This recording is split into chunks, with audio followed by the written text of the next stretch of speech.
All right, here he is, Father Malachi Martin. Father? Good morning or good evening, depending on your location. Zone. That's right, time zone. Time zone. We're all over the place. You sound very good. You sound in good shape, Art. I don't know how you managed to remain always so chipper. Well, it's simple. I think it's just like you, Father. We're both doing what we enjoy. Yes, I suppose that is the secret. I remember the last man to say that in public was Jimmy Stewart. He said he was paid to do what he loved to do. So this is the case of the same thing, I suppose. Tell me this, on your mind you had something about asking me about my background and training and that sort of business. That's right. There have been a lot of inquiries, apparently, because you're a very public person, about your background and your training and how you came to the priesthood and what your current status is. So instead of my reading a bio, why don't you just go ahead and tell us? Yes, I don't want to bore people enough, but you could always ask me a question if I'm obscure on any point. And it's quite short and brief in its own way, except I'll try and fill in the details where it's necessary to give a better picture. I was born in Ireland, of course, in Kerry, in Ireland, but way back in 1921. Father, I'm going to ask you to get a little bit away from the phone, if you would.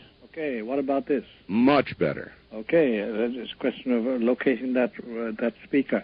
And I joined the Jesuits, the Jesuit order, the order of the Jesuits. I joined it in 1939, just as war was being declared.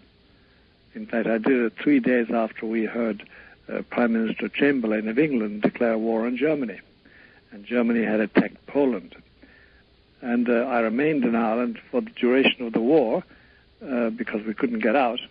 It was dangerous to travel.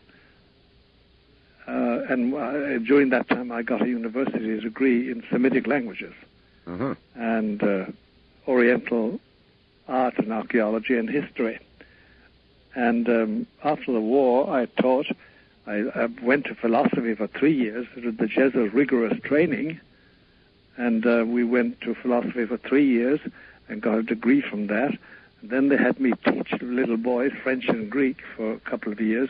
Every Jesuit had to undergo that teaching experience. Because if you can teach Greek and Latin to little boys who just want to get out of class, you have learned to teach. And after that, they sent me to Belgium, to a place called Louvain, where I studied theology for 4 years. And where I was ordained a priest, a member of the Jesuit order, and I spent another 3 years getting a doctorate in Semitic languages, Oriental art and archaeology, and history. And I did a special work published in 2 volumes on the Dead Sea Scrolls. And I spent a lot of time in the Middle East and studying the actual scrolls themselves. And I became an expert in paleography, that is ancient handwriting. It all sounds very boring, but it was very exciting. No, it's really not boring at all. It was very, very exciting. And then they brought me back to Rome to a place called the Biblical Institute. That's the central part of the Vatican which trains professors of Bible. And I became a professor and with tenure of Hebrew and paleography and New Testament and Old Testament and of 1 or 2 other languages like Aramaic, which is used in the Bible, and was the language to which Jesus spoke. But I arrived just down there in 1957, 58, and the old Pope, Pacelli, Pius XII, had died, and his successor was John the 23rd. And his great collaborator was a Jesuit called Father Baer, Augustin Baer, a German Jesuit who lived in Rome, had been in Rome for years. And he took a shine to me, and his room was just beside mine in the Jesuit house.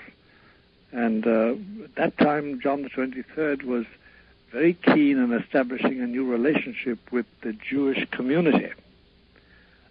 So he brought me over to John the 23rd, who was very keen to have some young man, and I was in my 30s, some young man who was trained in Talmud, which I was, and in Bible and in the biblical languages, because John was setting up a huge network of relationships with Jewish organizations in Europe and in America.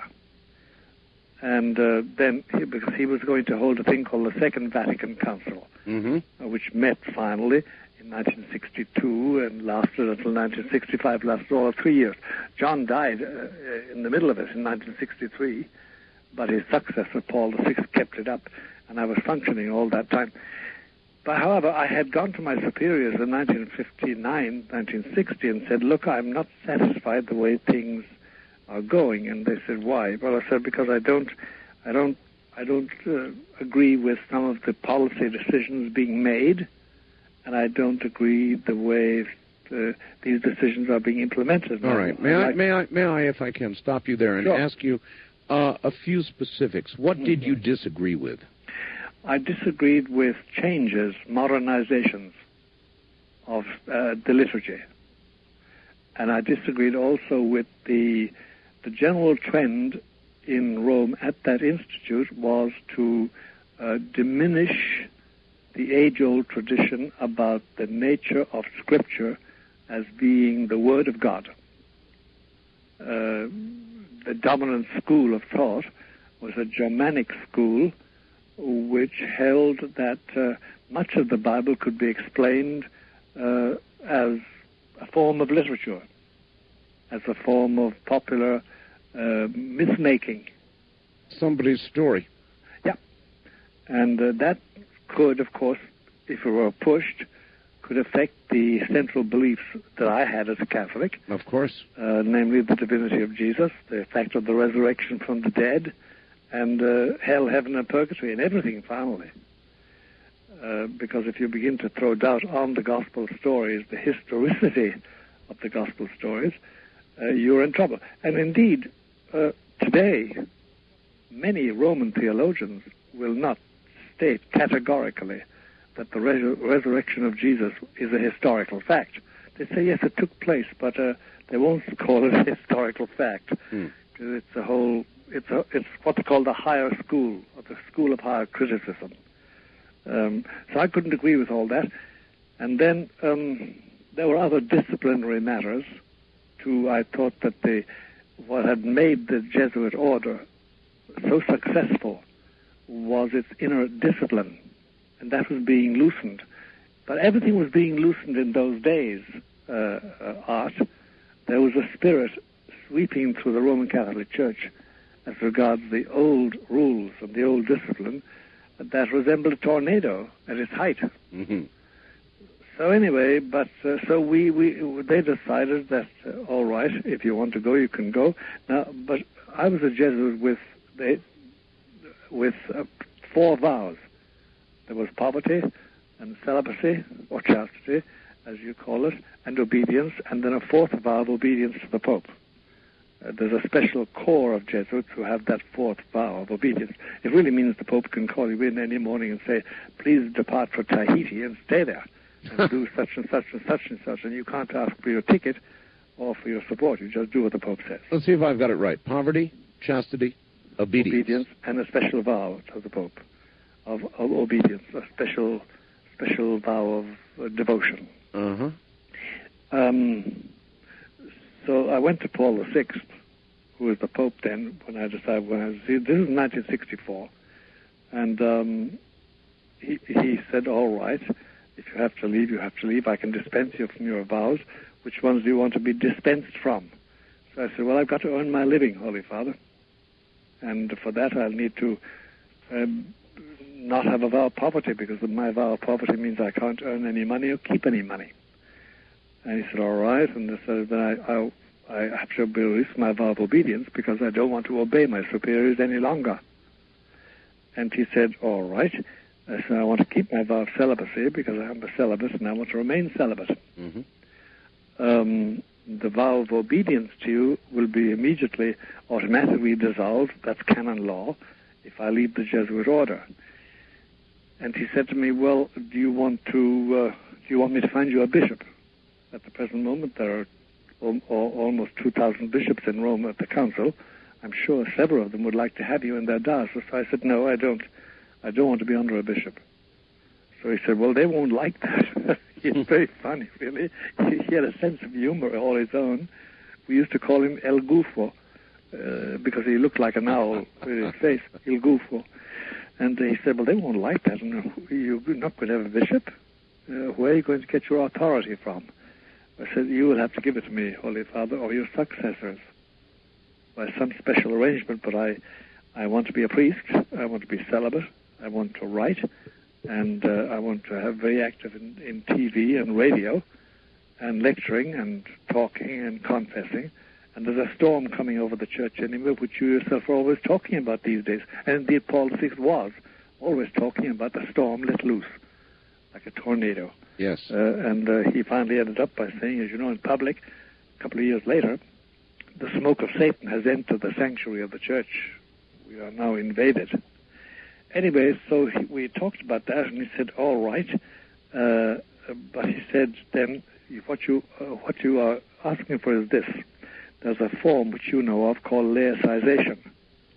And he said, many people make the mistake of thinking that a priest like you who undergoes laicization becomes a layman. And he said, as you know, that's false. You never become a layman. Once you're a priest forever. But laicization merely concerns who has authority over you. And you want me to arrange it so that no bishop and no religious superior has control over you. Mm-hmm. And he said, we'll have to make some special arrangements about that. Because he said, somebody must have some check on you. So he made those special arrangements, and there's always somebody in Rome to whom I refer my life to and discuss my money with. They don't ask for money, but they must know what I do with it. And they can always check on what I state in public if they don't think it is doctrinally safe. Mm-hmm. So he said, you won't be... You see, Rome is run by ministries. They're not called ministries in the Vatican. They're called congregations. And there's a ministry or a congregation for the bishops, and it's called the Congregation for Bishops. And then there's a ministry or congregation for clergy, and that's for clergy like priests, and so on and so forth. So, you are still a priest. Oh, yes. But you are simply a priest now who is allowed to write books and derive income from those books. That's right, but I'm not under any of the congregations directly, because I don't belong to a bishop and I don't belong to a diocese. So you're a renegade priest. No. In fact, a lot of people would like it if I were, because writing for all that length of time and talking to so many people over so much radio, they would like it if I swung away, because I'm really known to be fuddy-duddy conservative. And you know me as that, Art. I think. Well, that I guess I was conferring an honor upon you in a way. I fully realize you're a very conservative priest, and in that sense, in light of today's church, you are sort of a renegade. That's right. In that sense, yes. It sometimes puzzles Catholics, because they're used to priests who are either members of religious orders or who are under a bishop in a diocese. And I'm not either of those things. Mm-hmm. And no congregation in Rome will claim authority over me. But I'm not alone in this matter now. There are well over 1,000 priests throughout the church in the same status as I occupy. But it's very hard to explain to people, because once they hear that you've been laicized, they say, oh, well, you're a layman, though. But you're not, actually. Or we're not. I'm not. So in every sense of the word, you are still officially a priest. Oh, yes. Yes, and there's no doubt about that, whatever. It allows me a certain great latitude, but it also puts restrictions on me, because I can't back every political cause I'd like to back, because there are limitations on me for that. Mm-hmm. I'm not supposed to... I don't think priests should be politicking. That makes me want to ask you about your political views. Oh, yeah, I have views, of course. I'd be a dumbbell if I hadn't got views. But to fling one's weight into a political fight, which I sometimes would love to do, I restrained myself because I think, between you and me, I think that the one thing Jesus dislikes is politicking clergy, because he had a lot of trouble with it in his day. So I think that... well, I have to frankly wonder about the entire process of politics. In other words, to attain high office in this land today, Father, yes, it seems as though you must be an accomplished prevaricator. It seems to me that you cannot do it with clean hands.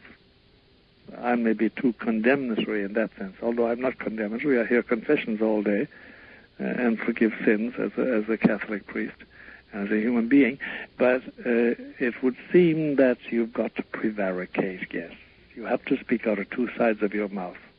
You have to promise knowing you will not fulfill your promises, and you have to pretend you side with an issue because it's good for you for re-election. Is that a sin? Or would you say that even a good man trying to enter the political world to do good things, yes, would have to do what he has to do to get where he wants to go, to do the good things he wants to do? Yes, it's complicated, but I think it's quite clear what you're saying. Well, I suppose that there are limits, you know. There are certain exaggerations that are now allowed, which are understood to be exaggerations on a politician's mouth. Father, hold on just a moment. We're at the bottom of the hour, and we'll be right back. Back now to Father Malachi Martin in Manhattan. Father? I asked, there's a point in connection with what we were just talking about in the previous hour, and it's this, that you call me Father. Yes, sir. And priests are normally called Father. It has become the habit that if you're not called Father officially, since I have 3 doctorates, I chose to be called Dr. Martin or Father Martin. Many people have called me as that, and there's no difficulty with that, except, for instance, in the Archdiocese where I live in New York, the Archdiocese does not want any priest that's not part of the diocese, and I'm not part of the diocese, and not to wear clerical clothes, yes, brown collar and the black suit, yes, or not to be called Father officially. But I just want to note that a lot of Catholics, they meet you for the first time and they find out you're a priest, but you're wearing a shirt and tie. Well, they find that shocking. Is it okay to call you Father? Oh, yes. Good. That's what I am, and that's what I profess to be. Good. I'm just noting that small point as a consequence of the status I sought to get. About politicking clergy, yes, about politics itself. It's a very, very trying affair for the soul, Art, I think, because you've got to make so many compromises. Well, yes, and I don't want to launch into a big political discussion, but I'll say this about politics. There was a day when I discussed it frequently, or even most of the time on the radio. And in the last years, Father, yes, it seems like what they argue about and discuss in Washington is more and more irrelevant to our lives. Me too, it seems so. To me too, it seems so. And therefore I'm not very interested, unless you wanted to discuss some political problem, case, situation. Not me. Not me either. I don't find it interesting. And then I find the majority of my fellow citizens, ordinary men and women, are not really exercised about it either. They have other problems and other considerations. And there's something new happening anyway out there, as we say, with the demographers. There's something new happening to men and women. There's a new situation in the minds that I don't think the politicians yet have tumbled to. They don't know what's going on. Well, I would join them with that. I'm not sure I know either. I just know we are at the edge of momentous change. Yes, we are. We are. There is a change taking place, and nobody can formulate it quite accurately yet. And I suppose until it becomes a de facto situation, encased in laws and in practices and in the constitutional amendments, we won't know what it is. But there is a change taking place. And I can characterize it in a certain way, but it won't be a complete characterization. It's very hard to pin it down. But there is a change. When I interviewed you, Father, it goes back... at least a year. A year, maybe a half a year at least. you made a statement that stuck in everybody's mind. You said, this spring, watch the skies. That's right. Now, there was a most remarkable event over Phoenix, Arizona. Most remarkable. Something gigantic hovered over that city, to the point where Frances Barwood, one of the councilwomen in Phoenix, called for an investigation, a gigantic hubbub. There have been things seen all throughout this spring in our skies that we normally do not see. I wouldn't characterize them as alien spaceships or devils or weather inversions or flares or anything else. Something is going on. But there were these extraordinary phenomena, huh? Yes. Well, Art, I'm very glad you've told me that, because nobody else did. Nobody brought it to my attention. What I used to say, and it still holds retroactively, that if between the end of winter, 97, and the end of spring, 97, there were such signs in the skies, then that heralded something very, very awesome, and something awesome and therefore fearful within say 6 or 9 months of that time. Certainly before winter of 1998 is over, and probably before this calendar year 97 is over. And I still say it. Father, you said you worked extensively on the Dead Sea Scrolls. I did. How much of the information in the Dead Sea Scrolls is now not public, and will it ever be? And what do the Dead Sea Scrolls reveal? Well, the answer to the first question, Art, is very simple, and it is a needed statement.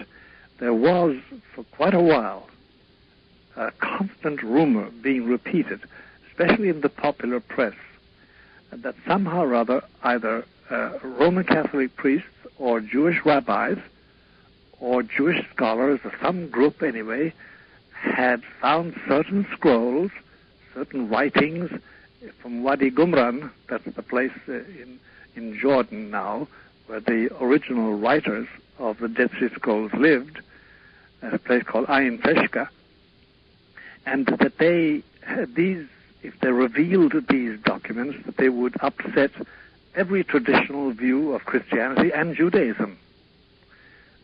Now, we have examined every inch. The truth is, we have examined every inch of every Dead Sea Scroll. Every scroll produced in the scrollery, produced by the scribes, transcribing them by hand. Mm-hmm. There is nothing extraordinary being kept from the public. What is being kept from the public is the publication of all the documents, because it takes a terrific amount of time to decipher them and to print them and publish them and translate them. But nothing has been hidden by a cabal of scholars, Christian or Jewish, and it gives a very false impression. That's the first thing to say, that it is all accessible. It now is all accessible, and as time goes on, it will be more and more studied and illuminated by scholarship. All right, there then are large unpublished portions of the Dead Sea Scrolls. There certainly are. And then sometimes it's not so much that they're large unpublished, but significantly, some things are small little scraps. For instance, only in recent years, Art, have we found out that one scrap, I suppose it's about the size of the palm of my hand, which is certainly from the scrollery, and which certainly dates from about 10 years after Jesus died, and presumably Jesus died by crucifixion in the year 33. But this scrap, coming from the scrollery in Wadi Qumran, the Dead Sea Scrolls place, the monastery as we call it, has on its back a quotation from the Gospel of St. Mark. And that is revolutionary. because that shows that the Gospel of St. Mark was circulating at that time. That would be about the year 45 or the year 50 A.D. Mm-hmm. And that is revolutionary. That mere small little fragment. And so on. There are other surprises to come. Now, there's one thing which we must keep in mind, though, and it's this. The soil in Palestine, the soil in that part of the country, that part of the world, I should say, now it's mainly Israel, is a dry soil which preserves things. Yes.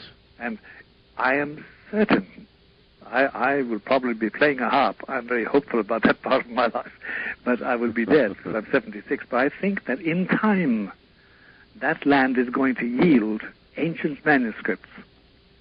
They will be found by archaeologists and published, and they will help revolutionize our entire concept of the Bible. For instance, Art, do you know we have no pre-exilic copy of the Bible? What do I mean by that?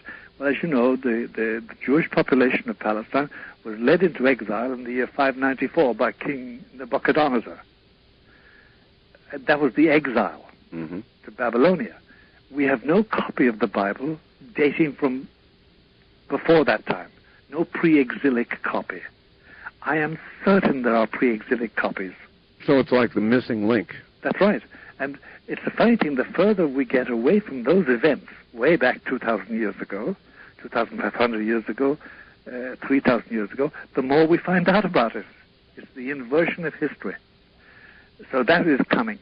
Now then, about the significance of the scrolls themselves, they confirm everything we know about Judaism. There's nothing in them which is specifically Christian at all. At all. At all? At all. There's nothing specifically Christian. And, you know, Jesus, when he was taken prisoner one night, the night before he died, he was being interrogated. And one of his interrogators said to him, "What have you been teaching in the streets? What's your doctrine?" And he came back very strongly. Jesus never turned the other cheek, by the way, ever. And at that same interview, by the way, somebody struck him across the face. Somebody struck him. He didn't turn the other cheek. He turned on the man and said, "Why did you hit me? If I've done something wrong, say so. If I didn't, what's right of you to hit me?" But anyway, Jesus' answer to the accusation that he was teaching doctrine said, "I'm sorry, I have never taught." And then he used an expression in Aramaic, and in Greek, we have it in Greek, which is normally translated as "in secret." Basod would be the Aramaic. But basod is the term used in the Dead Sea Scrolls, the official documents of the group of people who were there, to indicate their special meetings, their professional gatherings. So what he was telling his interrogator was, look, there are those fellows out there by Wadi Qumran, and they're revolutionaries, they're Essenes, and they're zealots, and they are your enemies because they're revolutionaries. But I don't belong to them. I don't teach in their gatherings. I don't frequent them. So there are traces that Jesus knew about it, like that, in the New Testament, if you know how to read it. But there's in the Dead Sea Scrolls themselves, there's nothing specifically Christian at all. There's a lot, though, can be learned about the times in which Jesus lived and what people believed. And I could spend the next 3 hours going through the New Testament, pointing out where there's an incidence between Dead Sea Scrolls and the Gospels. But that's not really relevant for the moment. All right. I want to ask you about something very recent on the horizon, Father. There have been a number of people. There's a new book out by Mr. Drosnin called The Bible Codes. And while I have not interviewed Mr. Drosnin, I have interviewed a man called Stan Tenen. Yes. And he has, for 30 years, been working on the ancient Aramaic. Yes. And claims to have, this is very interesting, to have deciphered, yes, indeed, a code in the Bible, in ancient Aramaic. Aramaic, I guess. Aramaic, yes. Thank you.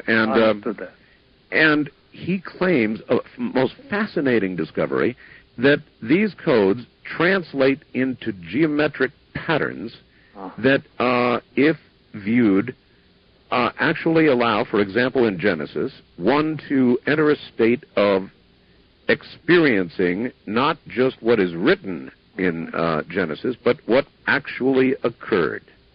It's a most intriguing... I must read that book, Art. I haven't read it yet. So that, and then he claims, of course, that some people have not come out of the experience as whole people anymore, really? And that only those who are the most pure are able to have this experience. Anybody can have it, but not anybody can come out of it totally sane. Gee whiz, I didn't know that. I must look at that book. And I was wondering, I guess, have you heard about the publication? Oh, I've heard about it, all right, the Bible codes. I've heard about it. And indeed, there has always been a tendency, not more than a tendency, there's always been the habit, especially amongst Jewish scholars, Talmudic experts, to read the bare words of the Bible, which is mainly Hebrew, but some Aramaic, but mainly ancient Hebrew, to read them in such a way that they get a double meaning out of it, and a more profound meaning than the simple meaning we take from the historical parts of the Bible. There's no doubt about that. And Art, have you heard about an art called gematria? Gematria. No, what is that? Gematria is actually it's a word used in the Talmud, the Jewish Talmud, but it comes from the Greek word geometry. But gematria is the use of the letters of words. Say in the first line of Genesis is Bereshit bara Elohim et hashamayim v'ta'aretz. In the beginning, God created heaven and earth. Yes. But they take each letter and they give it a value, a numerical value. Yes. And they translate those numerical values into other words more profound than the bare statement, in the beginning God created heaven and earth. It's called gematria. And sometimes the results are astounding. They really are astounding. And do you consider it then possible, Father? I consider this as possibility. If you know something did happen, you find confirmation of it in gematria. But it's merely a confirmation. New revelations about God, new revelations about the evolution of mankind, new revelations about God's nature, about our destiny, and about holiness, and about the entire question of religious belief. No, I don't consider it reliable. You must have it beforehand, but gematria does provide a confirmation. There are books published on this, and you have to know math very well. And nowadays you must be able to use a calculator, because you've got to run off and you calculate the value of a word. Well, the man who published the work called The Bible Codes, Drosnin, claims that it is predictive, that it is prophecy. I find that explanation far less elegant than Mr. Tennant's, which is that these geometric patterns produced by the Bible codes actually allow one to experience what is generally written in the King James Version, for example. Yes. And that's very elegant explanation indeed, and if true, I can't say it's something I could try because I'm not nearly pure enough to try it, but... Nor me, nor I. I do not feel that either. Then it goes against, I must say, I couldn't do it from the point of view of doctrine, because I don't believe that that's the way I'm supposed to find God. I'm supposed to find my belief. I have a far more, what I would call an objective norm. That's not to attack anybody as subjective. But the difficulty is this, Art, that if I'm allowed to set up rules of interpretation, which I choose arbitrarily, because I'm just one single person, and with that I find out that I can predict such and such and such and such. First of all, people must wait to see are those predictions fulfilled. Yes. Otherwise, it's a fake. And while I'm waiting, I still am hanging on the subjective interpretation of one single individual. And that I find very shaky, especially if I'm seeking guidance for concrete decisions. Should I marry this woman? Should I have children? Should I invest in this business? Should I believe this? It's a shaky basis for concrete decisions I have to make. Is it honest of me to conclude such and such a deal? You know, and I need guidance. I'm a moral being, and I can be very immoral if I haven't got guidance. Indeed. All right, Father, hold on. We'll be right back to you. Father, yes, this August, again, I'm going to remind you to stay a little bit away from your phone, if you would. Is that better? Yes. Oh, infinitely, right. Yes, sir. I'll do that religiously, I hope. Religiously. Father, this October, I'm going on a trip which is going to take me to Rome. I've never been to Rome. I've never been to the Vatican, and I'm going to go to the Vatican. What should I see? Oh, that provokes an awful lot of thoughts in my mind, Art.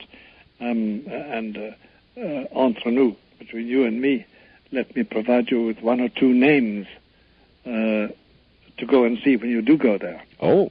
And if you're to give me your dates, but I will talk to you separately about all that. All right. But apart from that completely, there is so much to be seen there that my one main advice to you is to make a choice beforehand, because you can't stay there forever. As a matter of fact, I'll only be in Rome for 2 days. Well, then in 2 days, there are certain things you can see and are worth seeing, and that repay the time put into it. You can see St. Peter's, and you can see the Vatican museums, the main museums, in 1 day, less than 1 day, in one good outing, organized by some agency. And there are many good ones in Rome, and there are many good ones here. They're organized it in Rome for you. Now, if I were to use your name, that would not get me into the secret archives, would it?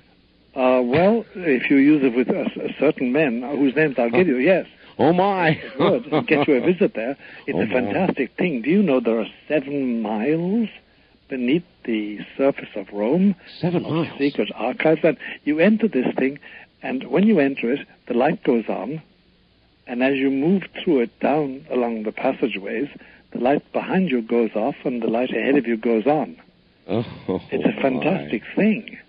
It is a fantastic affair. What I would give to be able to see that. You can see it all right, but if you can, in a short visit though, you just look at it and you pass on because you haven't got the time. Right. But you can see it, and then there are various other parts of Rome which should be seen. But the main one would be the Peter's Basilica, and some of the main Vatican museums, because they're magnificent. You've never seen such magnificence and such art. Well, I'm looking forward to it. Oh, it's a marvelous thing.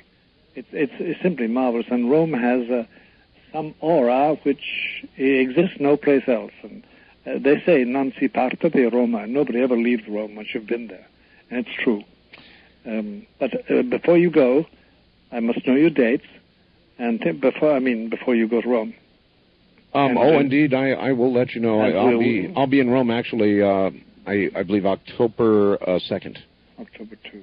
Well, no, that's wrong. Now, let me get back to you on that. Actually, it's at the end of the trip. We can talk separately, but we have all the time in the world. All right. Here's the facts I want to read you. We're going to get down to some hard stuff here. Yes. Dear Art, I'm sure the good father would agree that belief in God must come from one's own faith. Yes. Then it would it not be true that faith is necessary for one to believe that demons also exist? I personally believe that his God, meaning yours, Father, yes, or any God, does not exist. To me, it's all a fairy tale. So, would my non-belief of the angel and demon, God and devil, heaven and hell dogma, mean that I am one whose body cannot be possessed? And if so, what does that say about that particular theology? So I guess, number one, would somebody of his sort be somebody whose body could not be possessed? No. His body can be possessed. His belief or disbelief is no guarantee his body won't be possessed or can't be possessed. But that doesn't mean it will be either. It's the profile. We try to create the profile of the possessible person, Art. We've tried it since 1970, and there is no profile. There is no profile. No, it's a random thing happening. Rich, poor, good, evil. Male, female, homosexual, heterosexual, educated, uneducated. It doesn't make any difference. That's not the norm, apparently. We don't know what the norm is. It looks to us like completely random choice. Because, Art, between you and me and the Holy Spirit, I know very naughty people. I really do. In New York, I mean, people who have morals that I can't share. I know mafia people. I've come across my share of these people in many walks of life, but they're not possessed. They're just very naughty. How actually, it's a very good question. There are, as you point out, many naughty people. It's a very kind word. Yeah. How do you delineate between the very naughty and the possessed?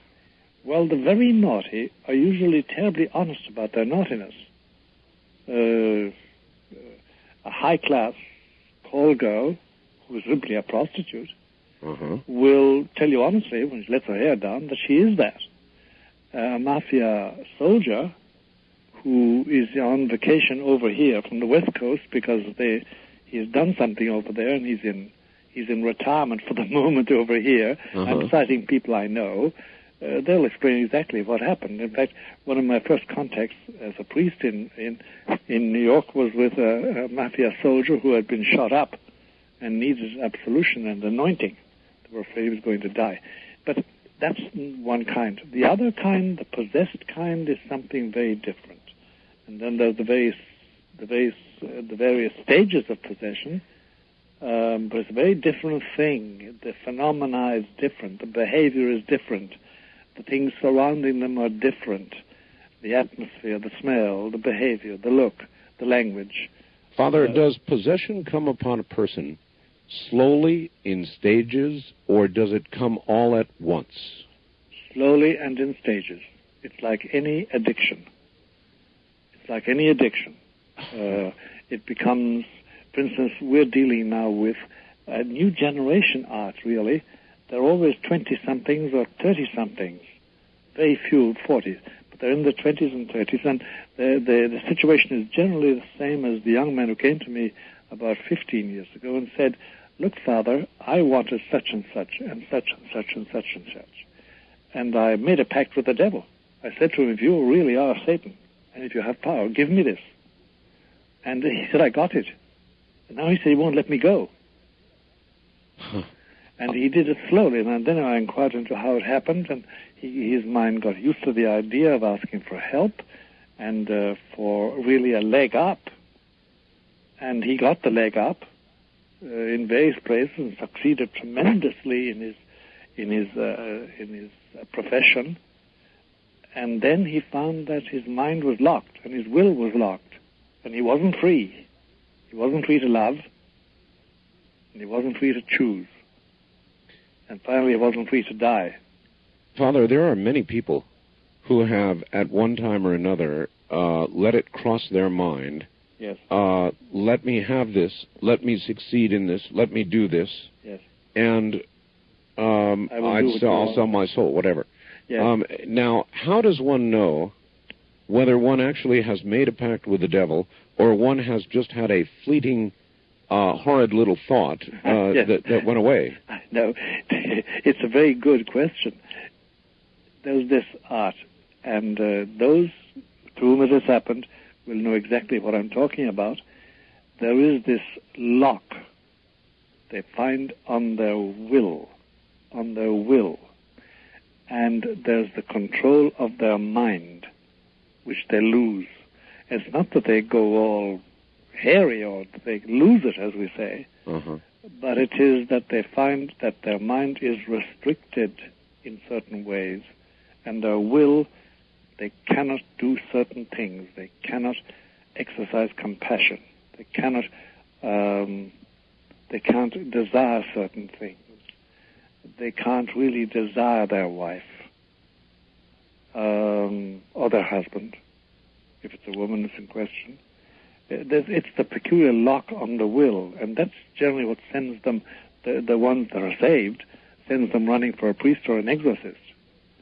What happens in some cases is that they go further into it, and they're completely programmed and controlled.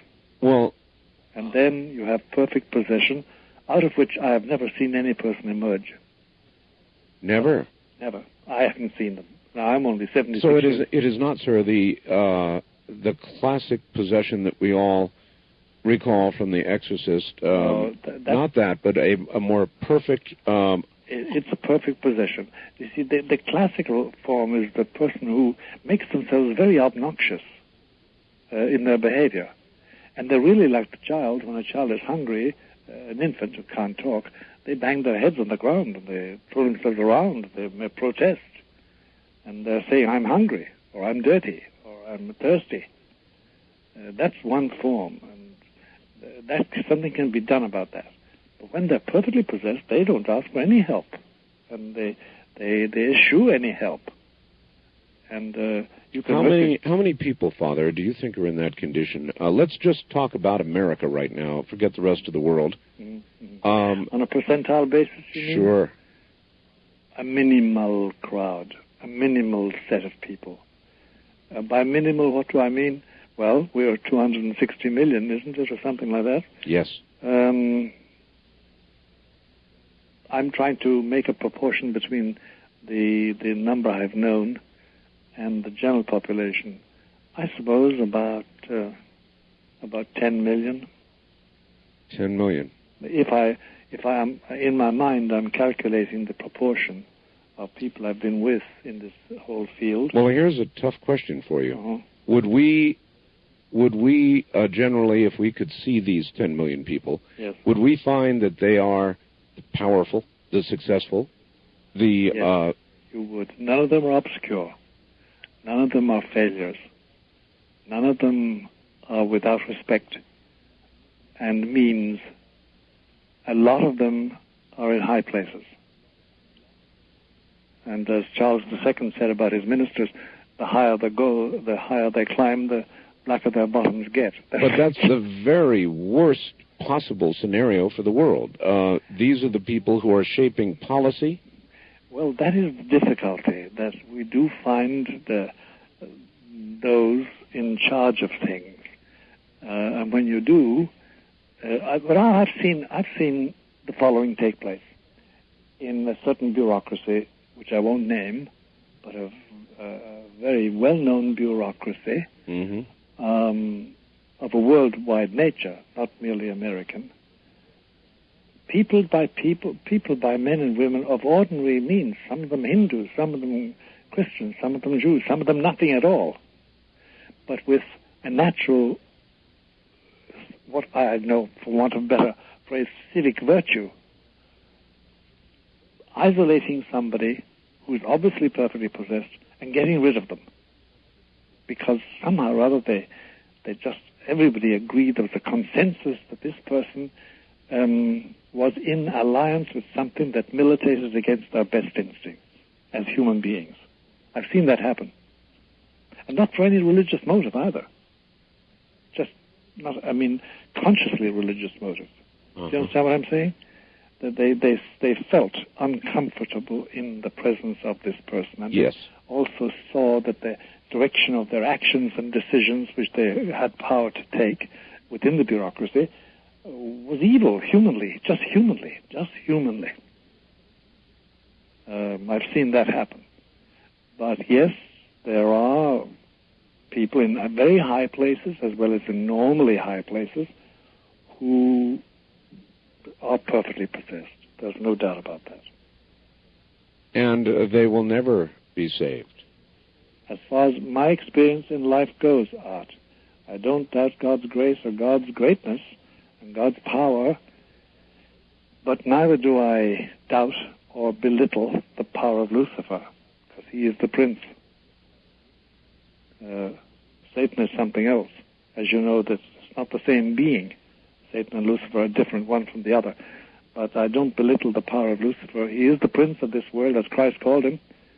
and he has his kingdom, and at the present moment he reigns supreme in the middle plateau. Well, if Lucifer yes. has all of these perfectly possessed people yes. That are in effect in league with, have made a deal with him, that's right, then why does Lucifer from time to time do this horrible thing and possess the otherwise totally innocent who have not asked for in any way any sort of deal with him? Well, nobody is possessed against their will. You always say yes. Even the semi-possessed, even the obsessed, which is the stage prior to possession, they say yes. You are never possessed against your will. You're never obsessed against your will. You open a door and you say, well, who are you? Or put a foot in and let me look at it. Or it's partial invitation. Mm-hmm. But what must be stressed is that this doesn't happen to everybody who's just barely naughty. Do you understand? I use the word naughty to cover all sorts of human malefactions. I'm sure. But it doesn't follow. It's a random thing as far as we're concerned. But there's one more thing which we must stress, and it's not a cause for pride on our part, but it's this, that Lucifer, it can be intensely stupid, as Satan can also, as all demons can be. They're extremely limited in their knowledge. They don't know everything. They're not all powerful. In fact, they have merely been conceded certain powers by God. And that is one of the mysteries of this creation, why evil spirits have been given power. But that they have, and that they reign supreme on the middle plateau, there's no doubt about that. Father, I recently saw a movie called The Craft. I don't know whether you've ever seen it. I've heard about it. It is about 4 young women who decide they will call upon dark spirits to do their bidding. It's quite well done, calling on dark spirits from north, south, east, west. Yes. It's a horrifying movie. And to back it up, I've interviewed a number of people who suggest that young teenage girls, particularly young teenage girls, yes, are powerful. That they frequently have things occur around them where poltergeist problems have occurred. That's right. They've occurred around young teenage girls. Now you have these 4 girls actively seeking out the dark forces to do their bidding. Yes. Is such a thing possible? Oh, yes, and is an everyday occurrence in our experience. Now, it's not that everybody does it, or a lot of people do it, but as far as happening art, it's an everyday occurrence. Back now to Father Malachi Martin. By the way, Father, yes. WABC Radio in New York, the big one there in New York, is having discussions with us presently about possibly getting on the air there. The Big Apple. And for 2 Saturdays recently, we sent them programs that we had done in the past, which they ran from, I think, midnight to 5 o'clock in the morning. And one of those programs was one of the ones I had done with you. Oh, thank you very much. So you were heard widely there in your own city. Thank you very, very much, Art. At any rate, I considered it one of the best, and so we sent it along and they ran it. I thought you'd want to know. I certainly do, and thank you so much. That's excellent. All right. Father, is magic real? The best answer, the most accurate answer is yes, there is a magic. There is a magical system which is real. All right. As an example, again, I refer to the movie The Craft. Yes. In that movie, it showed there was a dispute between a couple of the young ladies. One grabbed a hank of hair from the other, and they began doing these dark spells. Right. Yes. And in the movie, this girl who had this magical spell cast against her began to lose all her hair, began falling out. That kind of magic, Father, real, tangible, things that can be done to other people. Yes, that can be, under certain conditions, can be real and effective and horrible. No doubt about it. It can be. So it can be, in effect, foisted off from one person to another using dark forces. Yes, under certain conditions. Under certain conditions. And one would want to outline those, but in general it is that both the hexer, the speller, the person doing it to somebody else, must have an arrangement, be in league with, yes, have a pact with, yes, demonic forces, and the person affected must lack protection, because we all need protection. And what protection is there? To put it in human language, on this level of understanding art, it is the arrangement whereby I, at least in general, in my life trend and in the way I behave, I follow the dictates of what I call my conscience, which is really my angel, because we're all assigned an angel to protect us. Because on this again, in this context, there is always danger of being attacked by demonic forces, either directly or indirectly. And we have an angel, a guardian angel, we call it, or him, or her. There's no sex involved, but we use him or her or it. We always have an angel who can protect us. If we forsake that angel, and the general trend of our life is in the very opposite direction, then we are liable. There's no doubt about that. And I can't tell you, I have one whole filing cabinet full of letters from people who are victims of that. You are now 76? That's right. 76 years old. Actually, truthfully, I'll be 76 on July 23. On the 23rd? Yes. Oh, my. When I talked to your secretary yes. The other day, she said you were, at the time we talked, at an exorcism. That's right. You're still doing exorcisms? Oh, yes. At the present moment, it's usually directive. That is, that I'm in charge of an exorcism. I'm not usually doing it myself. I don't need to, because there are 2 or 3 going on at the same time. And I decide what must be done, interview the people, and assign it, and then observe, and at times step in to correct something. It goes on continuously, because since I started this work in the United States, and that's about since 1970, and it's now 1997, 98, coming into it. Yes.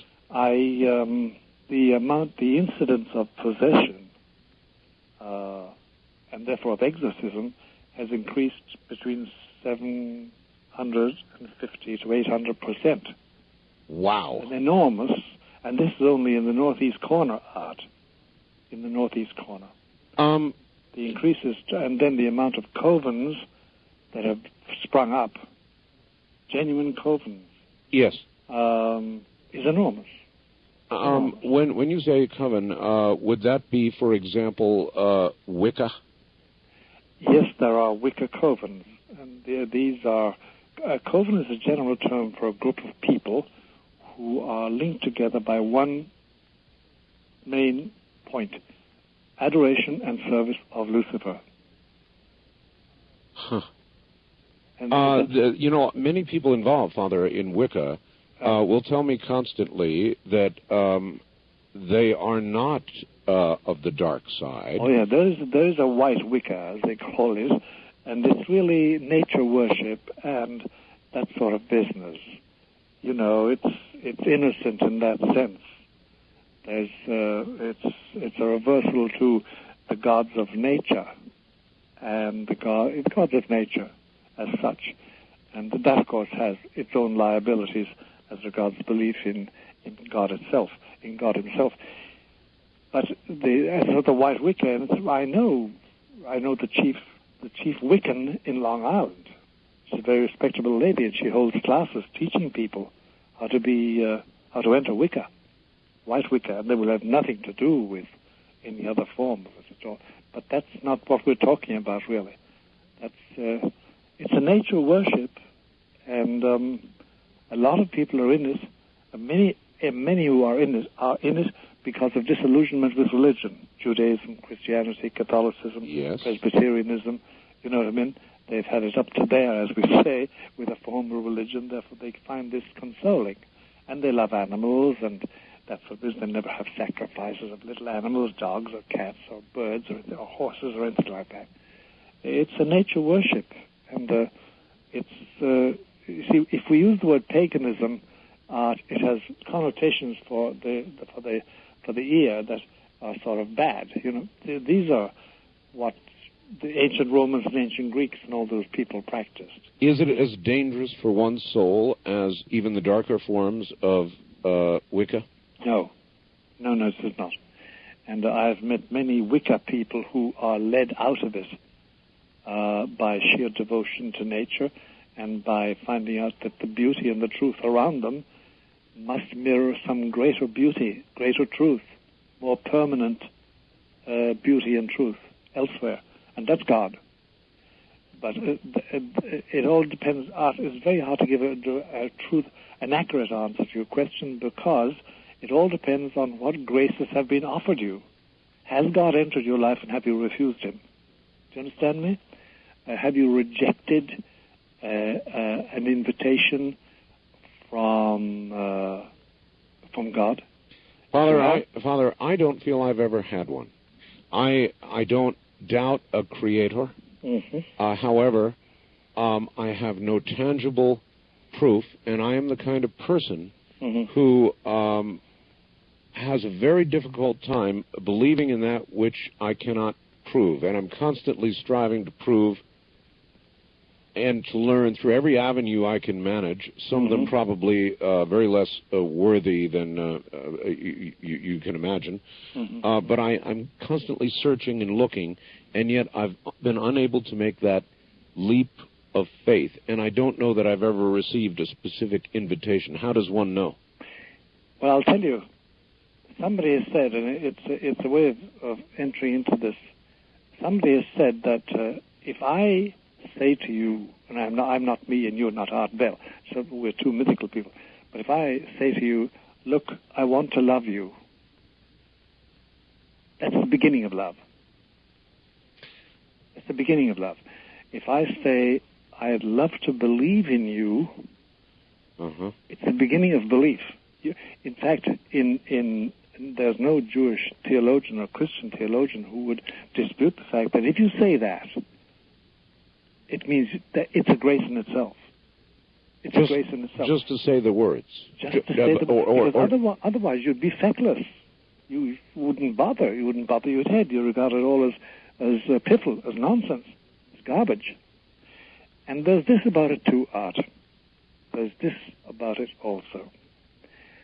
That you can be drawn along for decades by the wish that one could get grace, and one doesn't, apparently, consciously, mentally, rationally, and all the while you're getting grace, because grace is something of which you're not conscious. Does it come upon you as a slow stage possession would? That's right, it does. And it comes upon you in this, that when you find that, for instance, the fire is in you that once upon a time tended you to less good actions, tended you to less pure motives,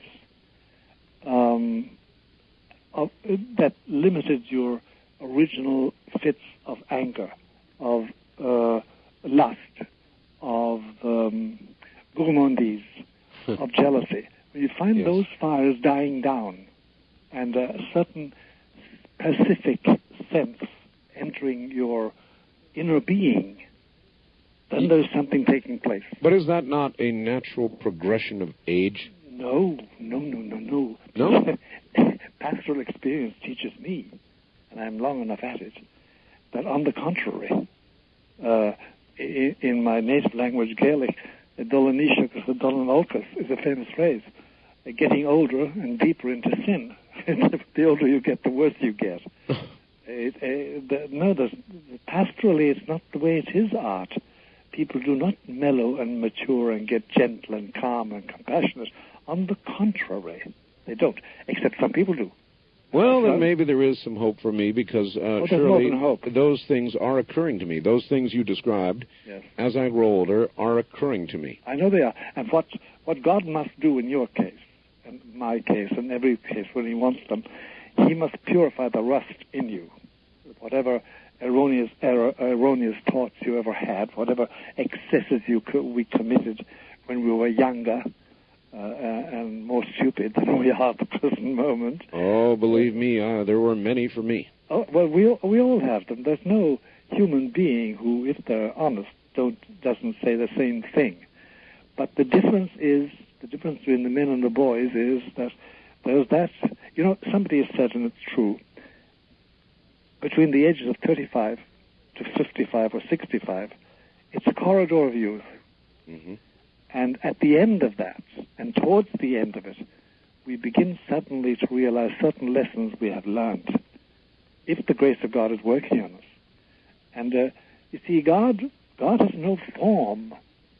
We say he because that's the way the Bible speaks, and that's where we talk in human language. And we have no neutral words in our English language anyway to express his existence. But he draws us along gently, I think, until finally he can perfect it before we die. So that when we die, we go to him and not elsewhere. Good. Here's a fax in. I have suspected, Father Martin, that I may be possessed, very subtly, for a long time now. How it started is a long story, but after listening to you, my suspicion is now much stronger. Please tell me if there is anything to do about this, or what it means for my soul in the long term. I'm really scared. Please help. Unsigned, of course. Well, now, Art, in this case, you see, we don't know what religious denomination this person is, whether Christian or Jewish or Hindu. Does it matter? Well, it does, because of the things we can appeal to for understanding. You see, look, you and I now already, from all the talking we've done together, we have a mutual understanding. Yes. You haven't got to explain your terms to me at all. And I know where you're going with a sentence. And you know generally where I'm going when I'm talking. But with a total stranger, you have to have some surface markings. You must know what's in their background by way of education, what religious, if any, ritual they have followed or been exposed to, and what are their thoughts, and then what has happened to them in concrete life situations with their wives or their children or their husbands. Mm-hmm. This particular person, what I would say to them, whether they mean something to them or not, they should start saying a simple prayer. And it is to Christ. And it is this, it's 5 words. Hide me in your wounds. And see the effect of that prayer on them. And they can always write to me, if necessary. Can you perform an exorcism on somebody who is a non-Catholic, or even somebody without apparent faith? Sure you can, if they consent. I mean, if there's a basic consent. There's a civil as well as a religious aspect of this. There's a civil aspect. You can't do something to somebody unless you get the consent of somebody who is authority over them. Is it possible to perform an exorcism on somebody without their consent? In other words, in worst-case scenario, could somebody literally be tied to a bed or bound in some way by family members and have somebody like you called in? Yes, but you have their prior consent. At some given moment, they've said yes. There must be something like that. Otherwise, they're perfectly possessed. You're violating their civil rights. You're limiting their actions. You know what I mean? Violating their civil rights. Yes, because, I mean, if we suspect that John X is possessed, if we have strong reasons for thinking so, unless we have John's general consent or his particular consent, and John is over 18, he's an adult, we just can't aggress him and tie him down. Not in this day and age. So you can only exorcise those who are less than perfectly possessed. There is no exorcism for the perfectly possessed. None. None whatever. The perfectly possessed, you can give them a bottle of holy water and they'll drink it. They can handle a host, a consecrated host at Mass. It means nothing to them. They can look on a crucifix and say, oh, well, that's Romanesque, and it probably is 9th century. You know, it'll mean nothing to them. You said that exorcisms in the Northeast, at the very least, are up 750 to 800%. Right. That's terrifying. And what does it mean to you? What's coming? Oh, it means not to put a tooth in it, as they say in the English. It means that the prince has a wider kingdom than he had when we started off in 1970 anyway. That means he has a wider clientele. And therefore that... See, Art, then, I don't know if you've noticed it, but there's a certain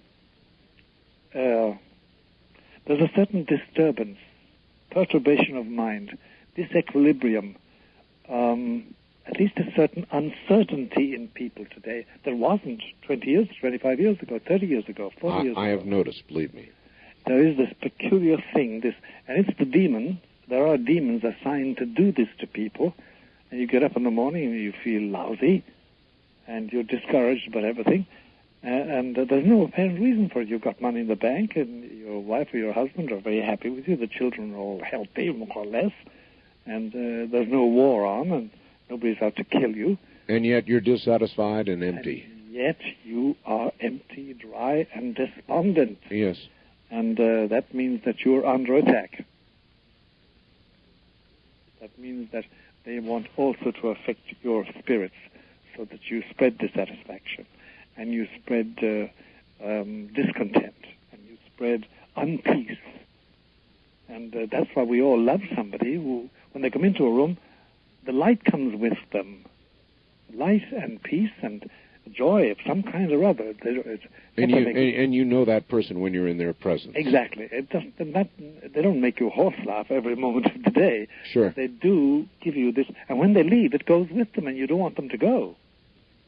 It's you can see, and it's the simplest people have it. And the opposite is true as well. When you are in the presence of a perfectly possessed person.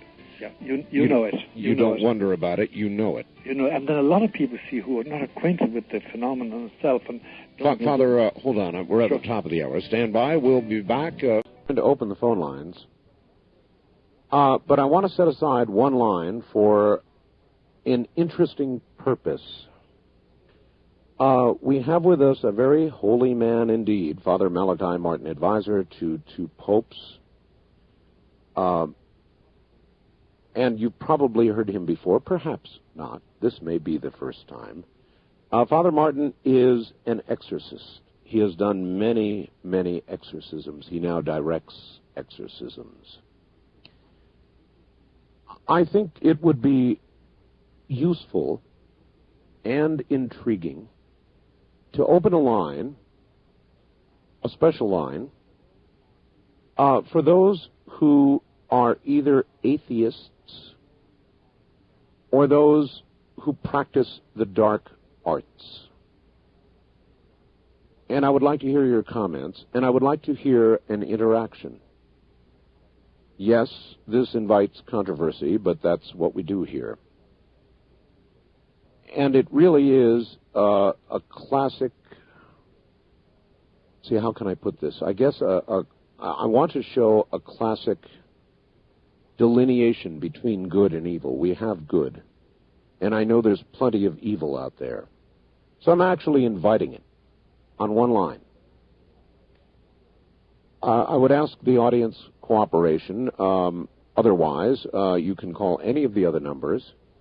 But I am going to hold one line open for those of you who claim to be atheists or practice the dark arts.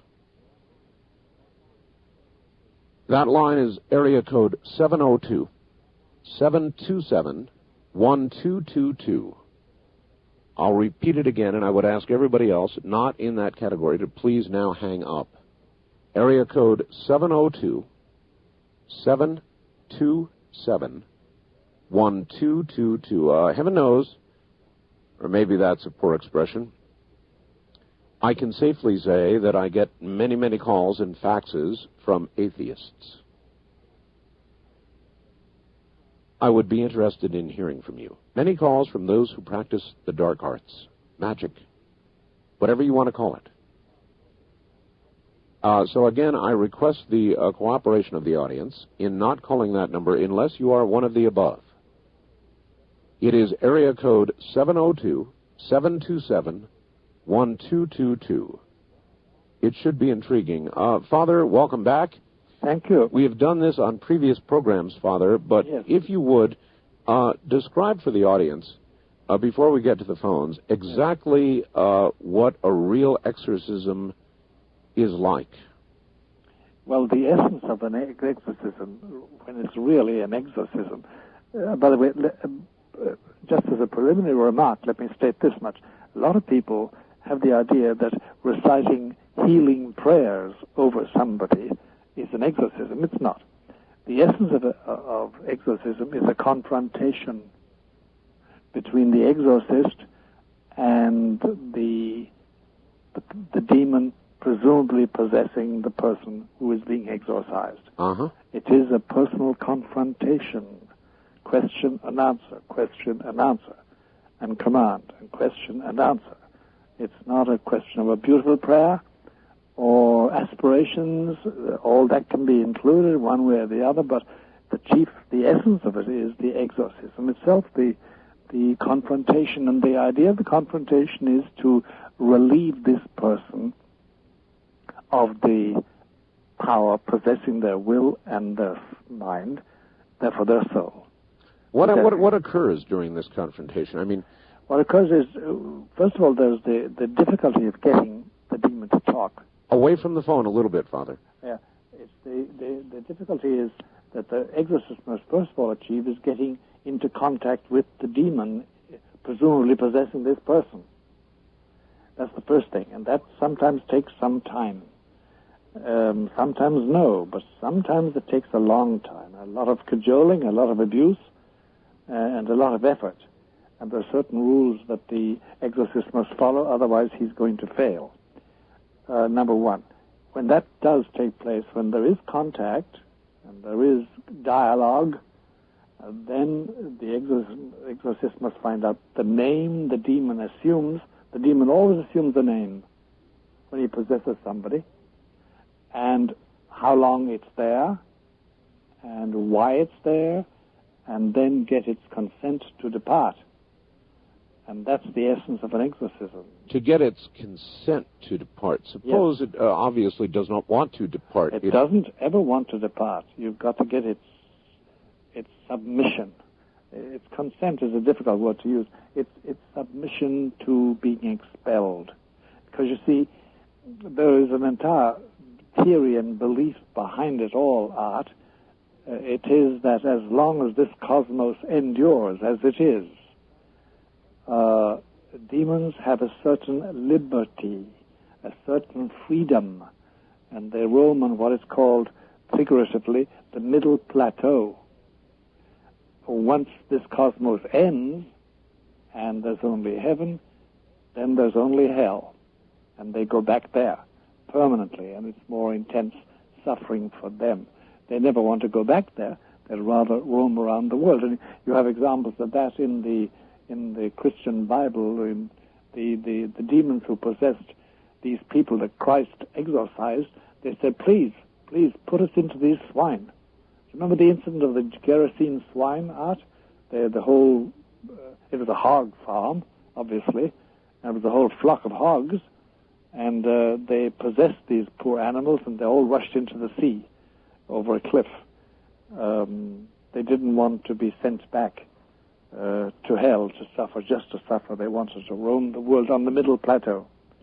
But it's a whole mentality which the exorcist must have, and because he's got to understand who he's up against. Father, question. Yep. The middle plateau. Yes. Remote viewers, psychics, people who claim powers and insight that others do not have, are they dabbling and moving within and joining with this middle plateau? They are. Dabbling is a mild word. They're doing much more than that. And it's a very dangerous thing because you can be locked into it and eventually end up possessed, certainly obsessed. And it is a very tempting one for many people who have psychic gifts. I had an interview with somebody there a few days ago, and he wants out of it. He originally entered it voluntarily because it corresponded to his sensitivity, and he felt that he could get certain wisdom from it. Now he knows it's slavery, and he wants out of it. And he will get out of it, too. So the middle plateau is a very dangerous thing, and people who use Ouija boards, who do transcendental meditation, yes, who engage in spiritual seances, properly so called, who indulge in black Wicca, or in direct cultivation of demons, they are entering willy-nilly the middle plateau, and it's very dangerous. It is very dangerous. All right, let us go to the lines. On my special line, you're on the air with Father Malachi Martin. Good morning.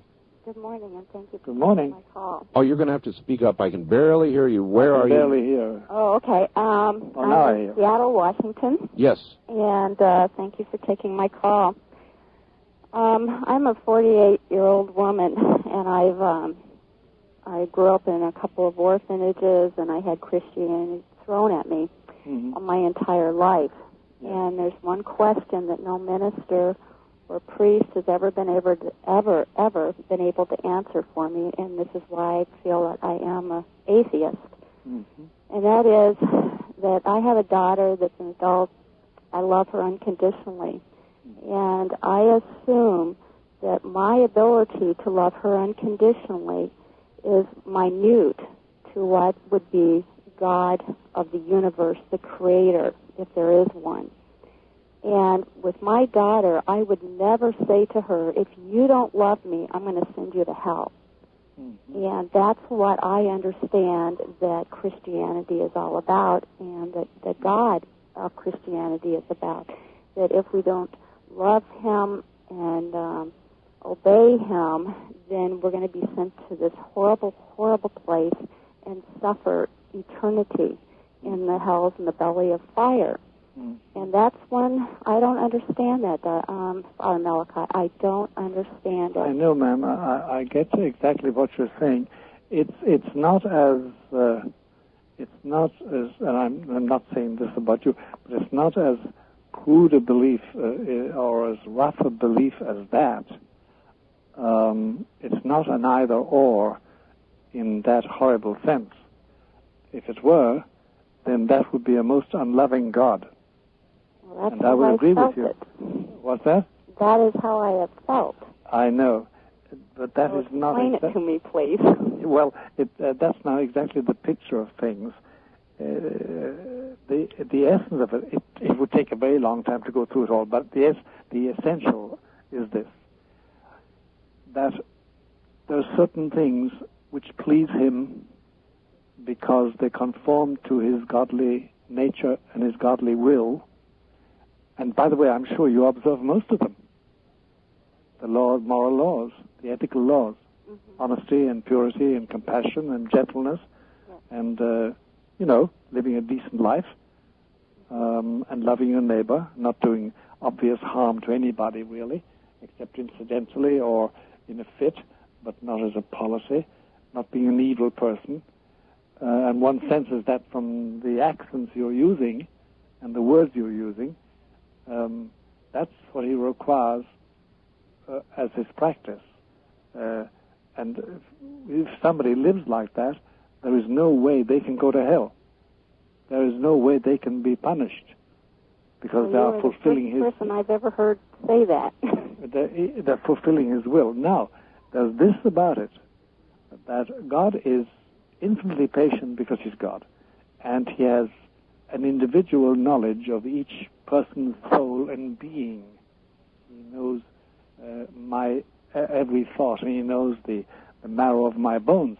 And the point is that he measures his graces to suit what I need. But there is no way on earth, if I practice love of my neighbor and love of myself too, I don't mutilate myself, I don't desecrate my body, desecrate my soul with evil or my body with excess, and I do my duty and I live a normally good life, there is no way on earth that God would even dream of punishing me with hellfire. No way at all.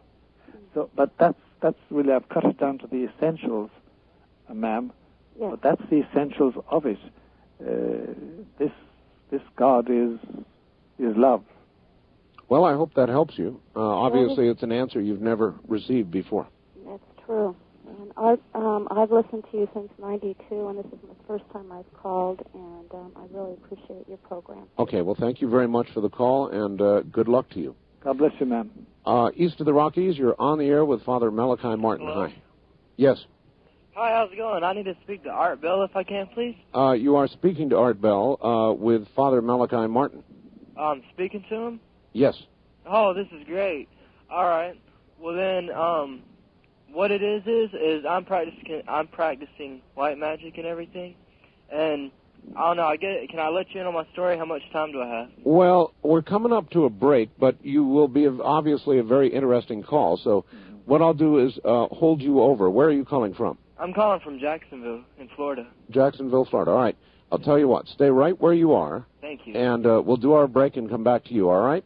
Sure thing. Back now to Father Malachi Martin and my caller who claims to be practicing white Wicca. Caller, you're back on the air. Hi, how's it going? My name's Richard. Richard, okay. You doing good? All right, cool.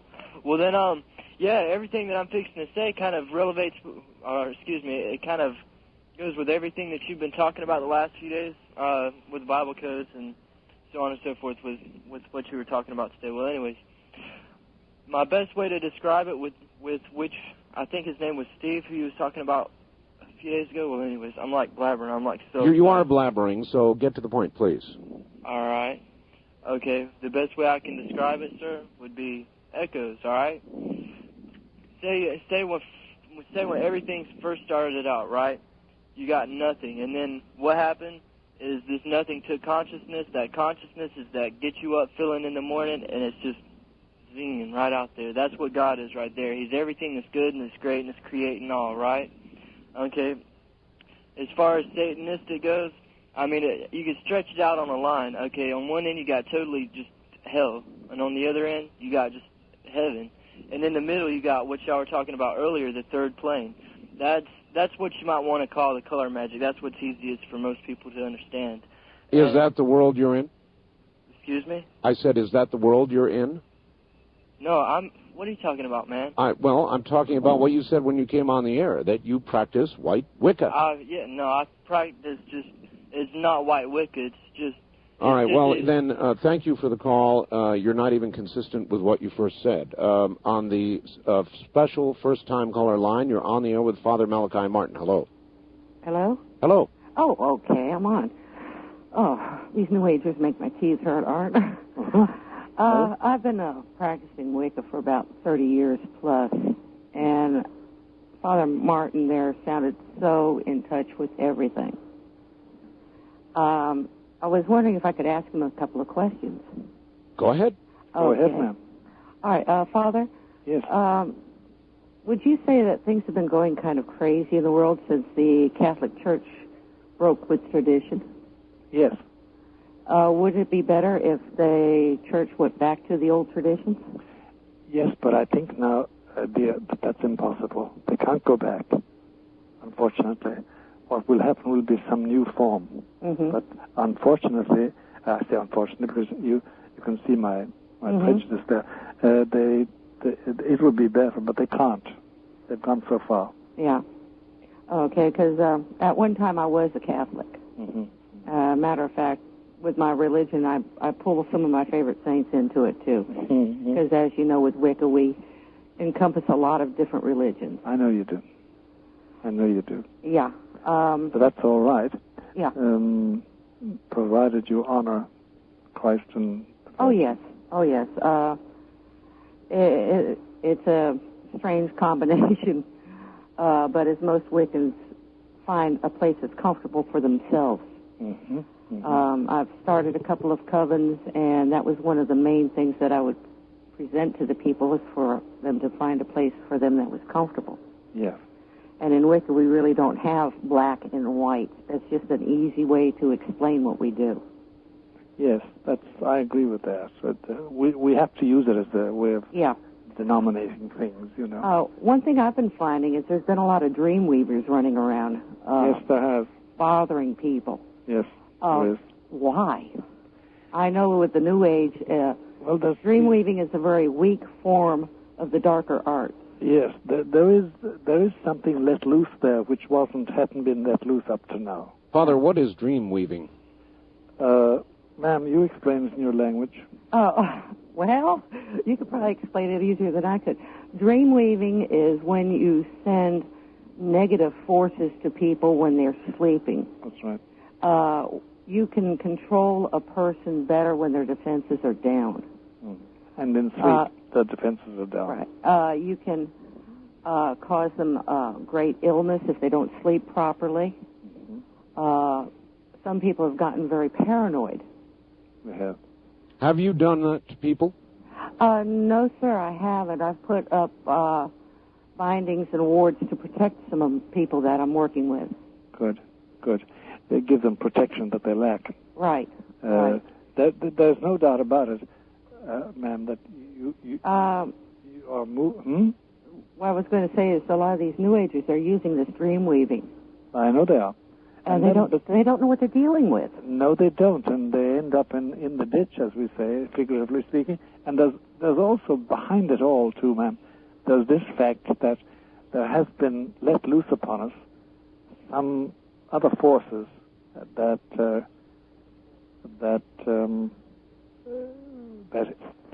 help dream weaving of an evil kind. Yeah. And we're trying to combat that, and that's very difficult. It's very difficult. And it counts for an awful lot of insomnia. It accounts for an awful lot of disorder in families and disruptions and divorces. It accounts for a terrific amount of damage. Oh, yes. And I've also noticed there's a lot of imps running around lately. Yes. Pardon me? Imps. Imps. What are those? For want of a better definition, minor devils that are mischievous. Yes, that's the closest definition I can come to. Yeah, it's a good way of putting it. They are mischievous or mischievous, as you say. They are devils. They belong to the middle plateau for the present moment. That's their plane of activity. And they can be called poltergeists, if you want to call them that. They behave like poltergeists at times. There are a lot of those, but I think that's all part of this avalanche that's been let loose upon us. I don't know why, but that's the way things have gone. And as you said, it did coincide with the disruption of the Catholic tradition. I don't know why. Wildcard Line, you're on the air with Father Malachi Martin. Good morning. Wonderful to speak to you again, Mr. Bell. I just tuned in, and I heard mention of the Catholic Church. I wonder if Mr. Martin could give more insight in what is actually going on with the Catholic Church. Well, provided I don't scandalize you or hurt your feelings. Me. Well, you know what I mean. I have to be careful because it's one of the few things that my gentle Lord Jesus condemned, was to give scandal. And there are ways of giving scandal. But if you want me to be very frank, here's what's happening as far as I'm concerned.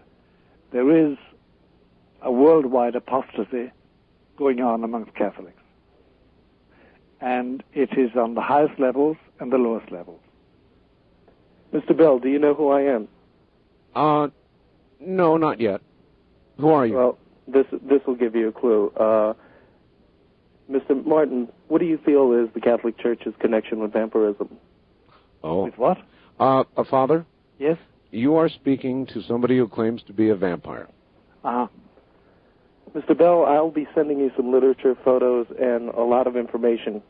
Hopefully you can help me spread the word about what is happening with vampires in this country and in the world right now. Have you ever spoken with a vampire, Father? Yes, I have. I have. There was a school of vampirology, that's what it's called, in Long Island. I knew the members of it in the 70s. I've lost track of all of them. That school's been shut down. It has moved. Really? Yes. It's now somewhere in the Midwest. Well, yes, I know that then there was another settlement or group in Louisville, Kentucky. That's the one. It's the exact same school. Yeah, yeah, it is. Yeah. But I only had passing. But do you know you are aware that the Catholic Church is involved in vampirism? No, I'm not aware of that. That it's officially involved in vampirism. The Catholic Church of today isn't the Catholic Church it was, let's say, 40 years ago. He said the Catholic Church is not the church it was years ago, I think. Oh, that I know. That I fully agree with you. But that there's wholesale official vampirism, I did not know. I'm not even contesting that. A lot of the scandal that is plaguing the Catholic Church today about children, it isn't a coincidence that this is happening all over the country. And why the church is paying big money to keep it quiet. I know. We're paying an awful lot. We've paid, since 1985, I think the Catholic Church in America has had to shell out not quite $1 billion in out-of-court settlements. Wow. This is for child molestation. And it's more than molestation in many ways. I'm sorry to admit. Of course it is. The molestation is a general word covering an awful lot. Yes. Mr. Bell, when you receive the information, I need to find out how to send it to you. All right, well... You understand I'm in hiding. Yeah, you just listen for my address. Father... Yes? I heard you agreeing with him more than not with regard to the state of the church. Yes. The causes of that state is something else. $1 billion, short of $1 billion, Father? Almost $1 billion in out-of-court settlements. Why is there so much evil that it requires that kind of money to cover it? Well, Art, you've asked me the $64,000 question. If we knew why this plague has descended upon us in the States, just in the United States of America alone, we'd be very happy because then we could do something about it. We don't quite know. Now, by the way, it doesn't involve more than 4 to 6%, and it's the official figure, of the clergy. But the damage is huge. And the reports we're getting about Europe and Ireland in particular are very discouraging. The same plague, which I call it, is afflicting those places, beginning to afflict them. But now that it's due to vampirism, that's something new in my horizon. All right. East of the Rockies, you're on the air with Father Malachi Martin. Hello. Hello there. No, I guess I didn't push the button. Sorry about that. West of the Rockies, you're on the air with Father Malachi Martin. Hello. Oh, all right. This is Stephen in Albuquerque. Albuquerque, yes, sir. Yes, on KOB. Father Martin, it's been a pleasure and an inspiration to hear you on our show. Thank you very much for saying that, sir. I wanted to relate two experiences to you and would sort of like your thoughts on it. Yes. One was a number of years ago. I was involved in, I was experimenting a little bit with shamanism. Yeah. And I had a rather negative experience. I tried to induce a shamanic trance. And shortly thereafter, a large blue and red bird with a very long beak appeared before me about 3 feet away. And its beak started pulling, like, the best way I can describe it is a stream of energy from my chest. At which point I invoked the name of the Lord Jesus Christ. And the bird disappeared. And my question on that would be what your thoughts on shamanism were generally, and if it is purported to be a positive endeavor by those who practice it, why I ended up having this negative confrontation. That's one story that I'd like to comment on. The other is that my father passed away about 4 years ago under very painful circumstances after a long protracted illness. And about 2 months ago, I had a visitation from him. Did you see him? I didn't see him. I was upstairs, and I was asleep. At least I believe I was. And I felt myself moving downstairs, and I picked up the phone because the phone was ringing, and it was him. And he said, as only my father would have said at the time, he said, things sure are different on the other side. And which was very characteristic of something he, like he would say. And it was amazing because I wanted to ask him a million questions about, how he died and some family conflicts that had arisen from the circumstances of his death.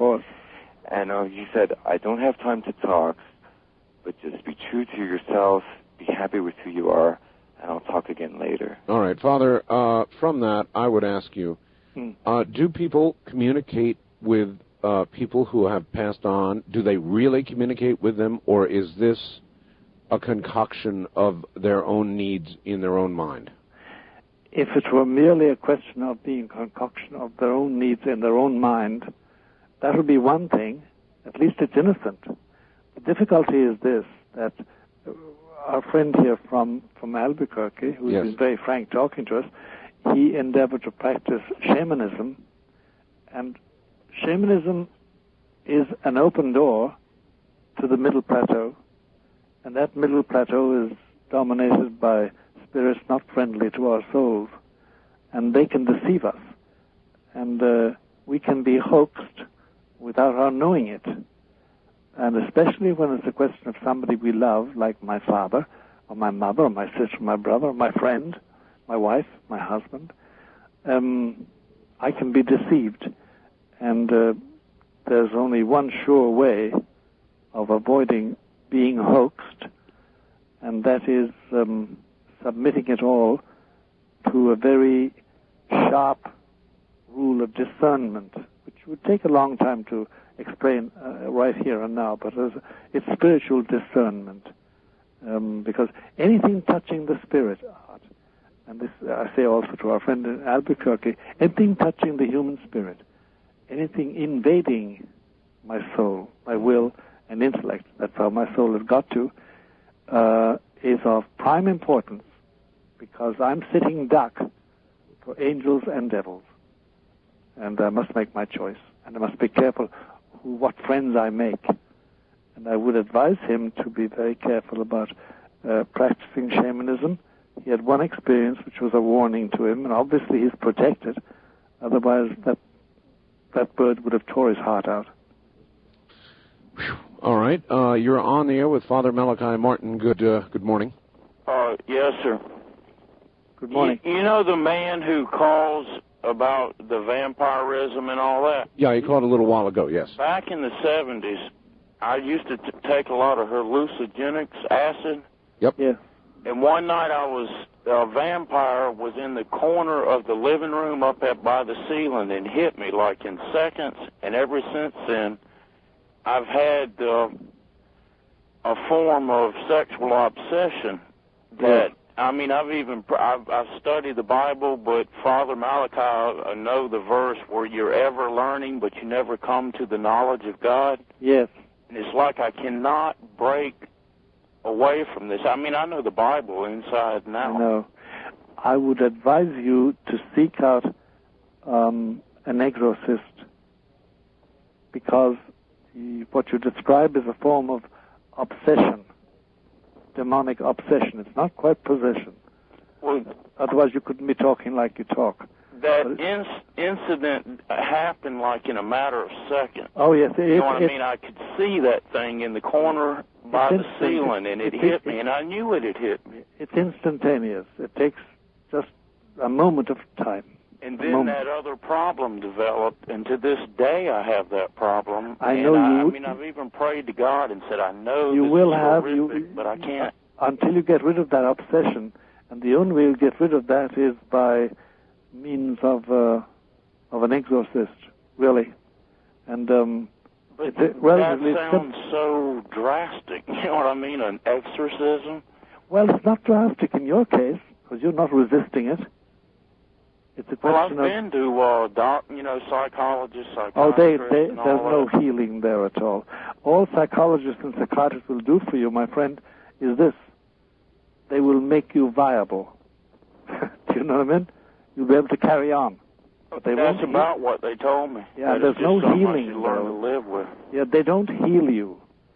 Only one person can heal you, and that's the grace of our Lord Jesus. And I should seek out a holy priest. Would that only be a Catholic priest? Well, I only know holy Catholic priests. I'm sure there are other holy people. And tell them what's going on in my life? That's right. If I were you, I'd do that. Ever since that had happened, this has caused major problems in my life. I'm sure it really has. I'm sure it has. Father, how does somebody know that? This may be a question for after we come back from the break, but how does one know that you have found the right kind of priest? You will know that because when we say the right kind, we must mean somebody who is close to God. Somebody capable of recognizing this. Exactly, and has the expertise in dealing with it, because, there's nothing worse than an ignorant priest who doesn't know what to do. Nothing worse than... Or one that costs the church a lot of money, as in... Wow, yeah, but talking in the context of good men, good stupid men can do just as much damage inadvertently. Do you understand me? Back now to Manhattan, New York, and Father Malachi Martin. Father, yes. I've intentionally invited something of the dark side, just, I guess, as a sort of a contrast this evening, as something different to do. Yes. Maybe I shouldn't do it. I don't know. But, no harm done. But you know what? There's a lot of it out there, Father, and a lot of people think these are kooks or crazy people, and they're not. For example, the guy who called and said he's a vampire, he's been very serious. I know. He's dead serious. He knows what he's talking about. Oh, yes. I take it very seriously, Art, quite frankly. A lot of people, Father, who are basically good people, think that these realms, these people who are into these things, are not real. Oh, they are. The unfortunate point is that they are real. That's the difficulty. Exactly right. And these are the people that when you're doing your serious work, you're working with, aren't they? That's right. All right. That's exactly it. Yeah, exactly. You're on the air with Father Malachi Martin. Good morning.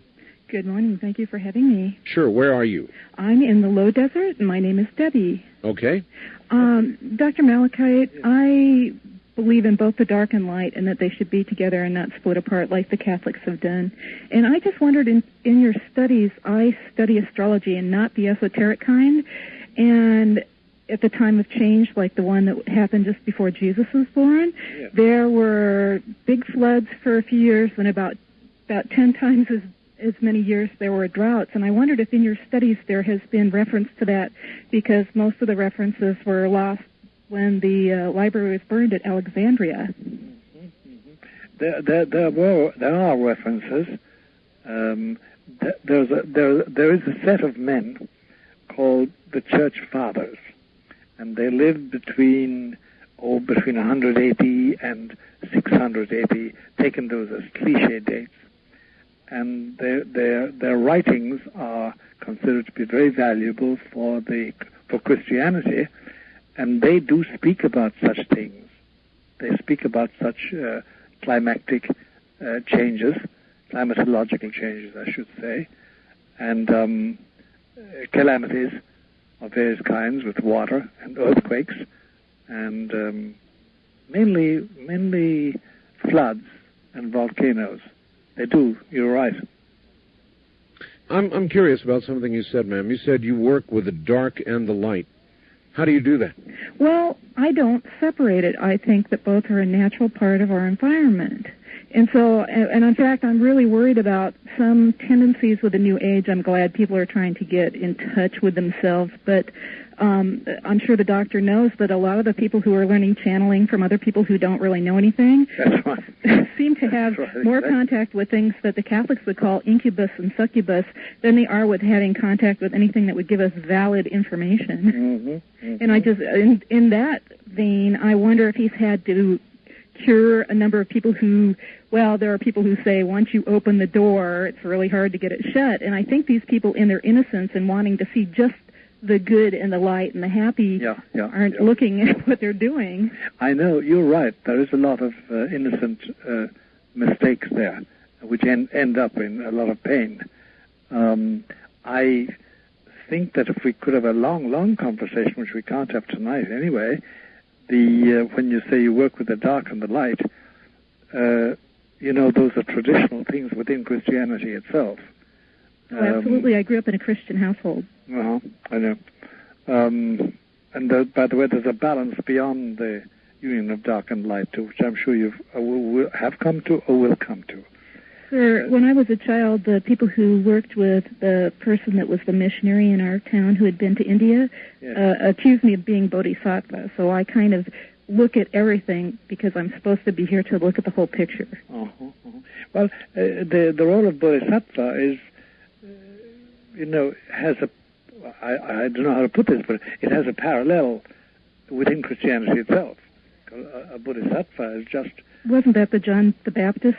Yes, it's a question of sacrificing oneself for one's fellow man, for one's fellow people.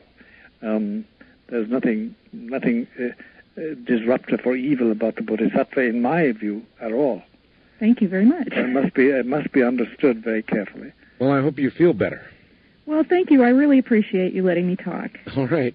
It's been a pleasure, ma'am. Take care. East of the Rockies, you're on there with Father Malachi Martin. Hi. Hey, good morning, Art. Good morning, sir. Where are you? This is Lance, a fifth-time caller from Park Hills, Missouri. All right. I'd like to ask your guest a question. Sure. Is it possible for a person to be a lycanthrope and not be evil? Yes, it is possible. Within the framework of your question, I must say, yes, it is possible. Yes, it is possible. In other words, can lycanthropy be kind of a gift? Yes, it can be.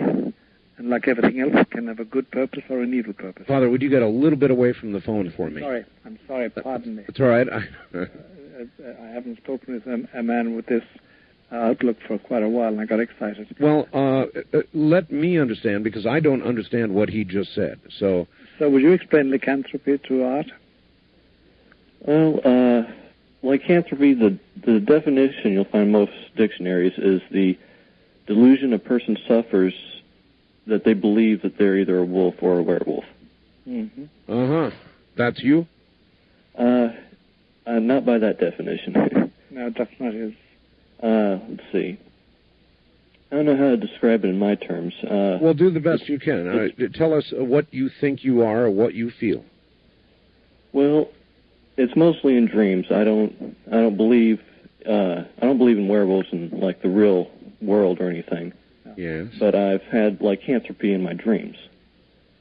And, well, that was just a question I came up with while I was listening to your show. Oh, I'm glad you did. It's not necessarily evil, but it would be interesting to find out why you have those lycanthropic dreams. It really would.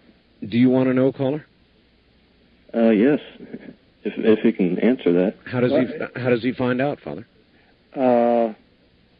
He must pray, and you see, there's this, but it can be generational in the sense that it can come from factors which he inherits with his flesh and bones, because accompanying that, there's an ancestral influence, And that's something which I can't, at this distance, I can't perform, you know. Okay, just to make something clear, I don't dream of ripping people's throats out or anything. I know you don't. I know you don't. It's mainly being a wolf with other wolves out in the wilderness type dreams. That's right. Sometimes if I do take that half-state form, those dreams, it seems like instead of killing people, I'm saving people's lives. Like I've had a lot of dreams recently of saving people from fires. Well, that's the good version of it which you share. That's why I say it can be good and it can be evil. Mm-hmm. But I'd want to know much more about you, sir. So you don't hear a lot of this sort of thing, then, Father? No, there's a certain quantum I've come across it in a certain amount of people. It's a minority as far as my experience goes. But I've heard about it and talked with them. But I've always had to inquire about their families. Mm-hmm. There's a generational aspect to this, which must be thought out, especially if it has a negative effect. When it has a positive effect, as it has in as this man just said, then I still would inquire about it because I'd be very curious. It's a rare trait. Oh, I'm learning a lot tonight. West of the Rockies, you're on the air with Father Malachi Martin. Hi.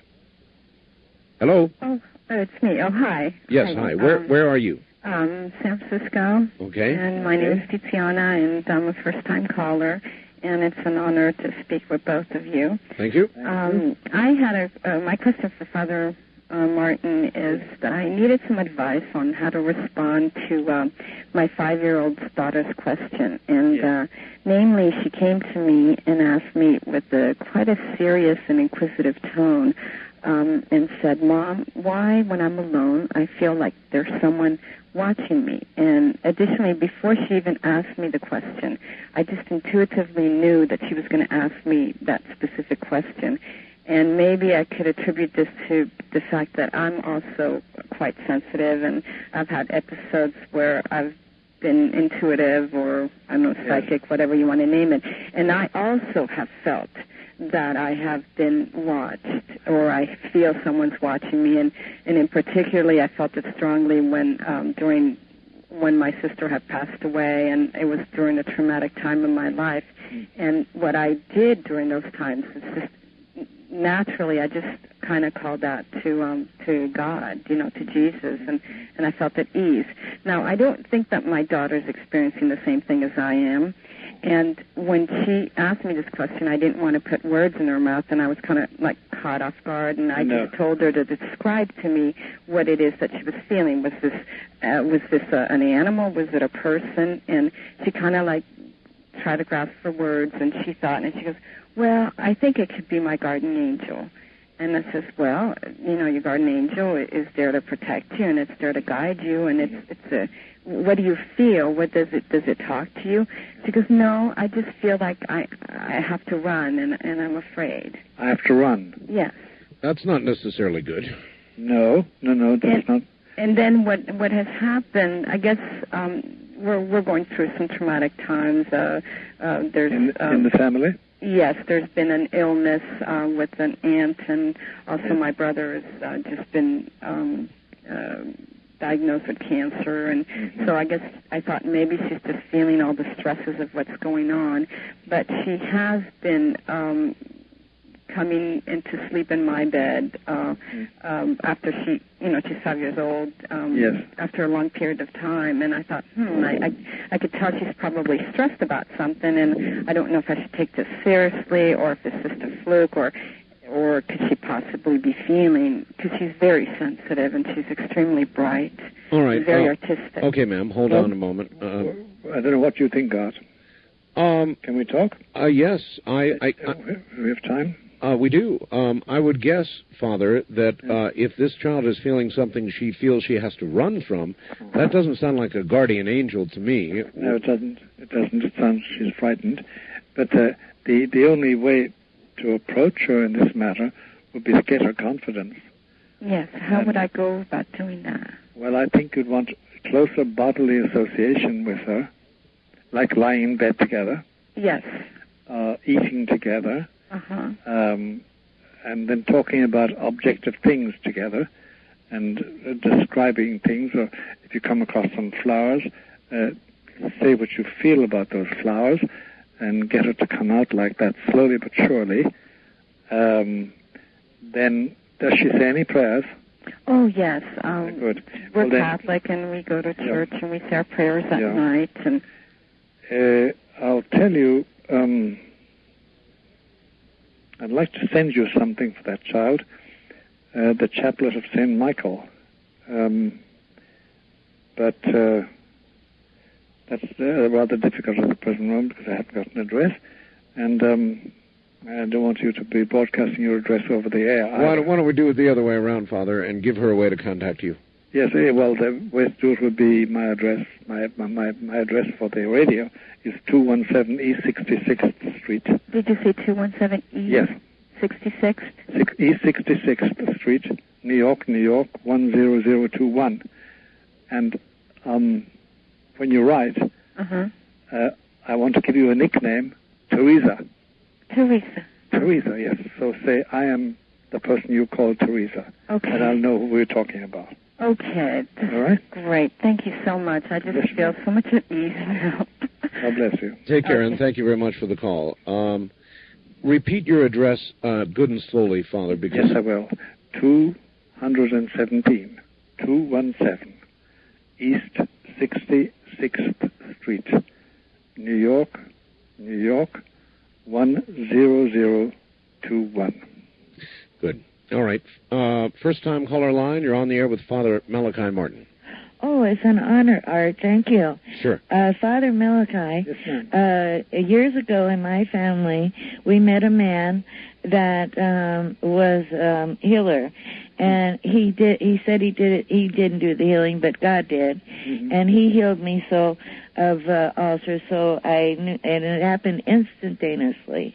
Then my mother got cancer, real bad, tumors everywhere, had 5 operations. She was in bed, and and she was suffering terrible with pain. And I went to her home and called him what to do, how to help her. And he asked me if I would let him transfer her pain into my legs, so she wouldn't have to suffer so badly. Well, it's my mother. I wanted to help her. I loved her. Yeah. And I said yes, without thinking. I thought I was healthy. I thought, well, it would go right away. You know, it wouldn't, I wouldn't have to keep it. Never thought of that. Well, it's 15 years, and I got the pain. My mother, of course, died. And did she die of the cancer? Yes, sir, she did. She got more tumors after that, and they had to give her morphine, and then she passed away. And all right, you have really struck an interesting question. We're at the bottom of the hour, ma'am, so we're going to have to go. But is she an empath? Is what she said possible? Oh yes, it is. And then even her mother passes away, and she, for her life, still has the suffering. Yes. Back to Father Malachi Martin, the young lady who called, or not so young. Have we lost the contact with her? Well, not in the sense that she's still listening. I think she gave us her story. She asked to receive that pain, and she has had it now all her life. How is that possible to transfer in that way pain, and what can she do? Well, the first comment to make upon it, Art, is that it's a very dangerous thing to do. And the man she spoke to, it's not he who transferred the pain. It's God. But you cannot tempt God. Why would God do that? Because this is an abuse. He was wrong, that man, in suggesting, it didn't say for a mother anyway. Clearly, but I don't understand why you say it is an abuse. In other words, this is something she did out of love. I know, but it was misdirected love, misdirected by this particular healer. And you're not supposed to do that. You're supposed to accept from God and heal if you can by other means, but not by that sort of substitution. Offering up of yourself. Yeah, it's always been condemned by Christianity from the very start. Mm-hmm. Because the ancient healers, pre-Christian, and then at the same time, in early Christianity, the Roman and Greek healers used to practice this sort of healing and substitute healing, as we call it in the books. And it's always been condemned by Christianity as wrong. Just wrong, because you don't choose these things. It's one thing to sacrifice your life for somebody else, to save their life when they're drowning or when they're being bitten by a mad dog or whatever, or killed by somebody cruel, and you let yourself be killed in their place. That's number one. But in the matter of disease, and you're fiddling with God's providence in a way which is not holy, not good. Okay. Christianity has always condemned it, substitute healing. All right. What does she do now? What she does is she gets a holy priest, a holy man, to pray over her and give her a healing process. There's no question of any demonic influence here. It's simply a mistake she made, and she was punished for it. She can merit an awful lot, but a good priest should teach her how to merit grace from God in this matter. You see, Father, I don't understand that. I know. You said she made a mistake and she was punished for it. She took on the pain of her mother, or wished to, out of nothing but pure love. I know. And but she was punished for it. Why would a fair God punish? I know, Art. I see your difficulty. It's just that we find out that that's what happens. It's always been condemned by Christianity as something that shouldn't be done. Okay. And my very Christian instinct, goes against it. And I know it's always been condemned. It's not the way to go. Why? Well, the bigger problem is why God allows other things, like the birth of babies that are coke addicted and have AIDS when they did nothing except their parents. Yes. It's one of these mysteries of evil. I don't know, Art. I have no answer to that question. I wish I had, but I haven't. All right. What about this one? Father Martin, I'm a Catholic. Respect you greatly, but you said something that was a bit disquieting. Yes. An earlier caller identified herself as not only someone who practices Wicca, but she said that she had left the Catholic Church. You said that was okay. What she was doing was okay as long as she honored Christ. Correct me if I'm wrong. No, I said that. Or please clarify what you meant. How can it be okay that she left the true church for a pale imitation? Well, I don't think she left the true church. That's the point. From what she was saying, it seems to me that she was deserting the organization as such. But if she honors Christ and honors his mother and prays and is a good person morally, she has no more left the church than I have. But what she's talking about is the organization, which she found abhorrent for some reason or other. And of course it's not, if she had said to me, no, I practice Wicca, and I worship the devils, or I worship idols, or I worship this world, and no, I don't have any belief or attachment to the Lord Jesus, or to, as you call him, or the Virgin Mary, or the angels, that would be a different story. But you can't say you've left the church when you honor these people, and when you live a moral life. It's all just, right. She has some reason for saying that.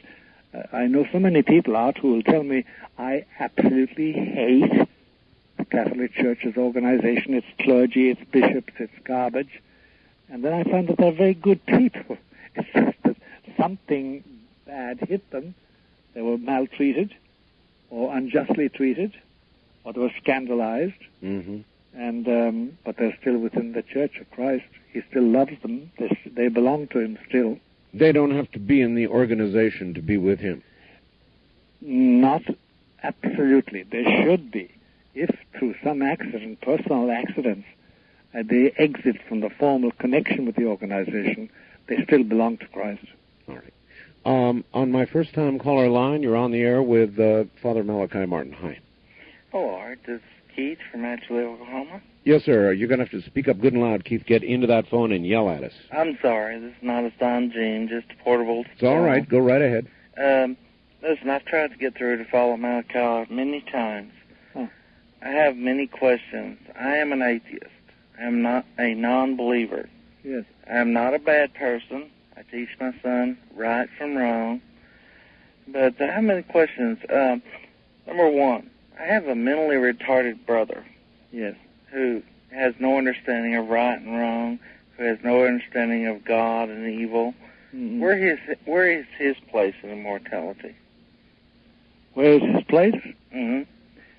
How old is he? He right now is about 31. Is he viable? Can he work?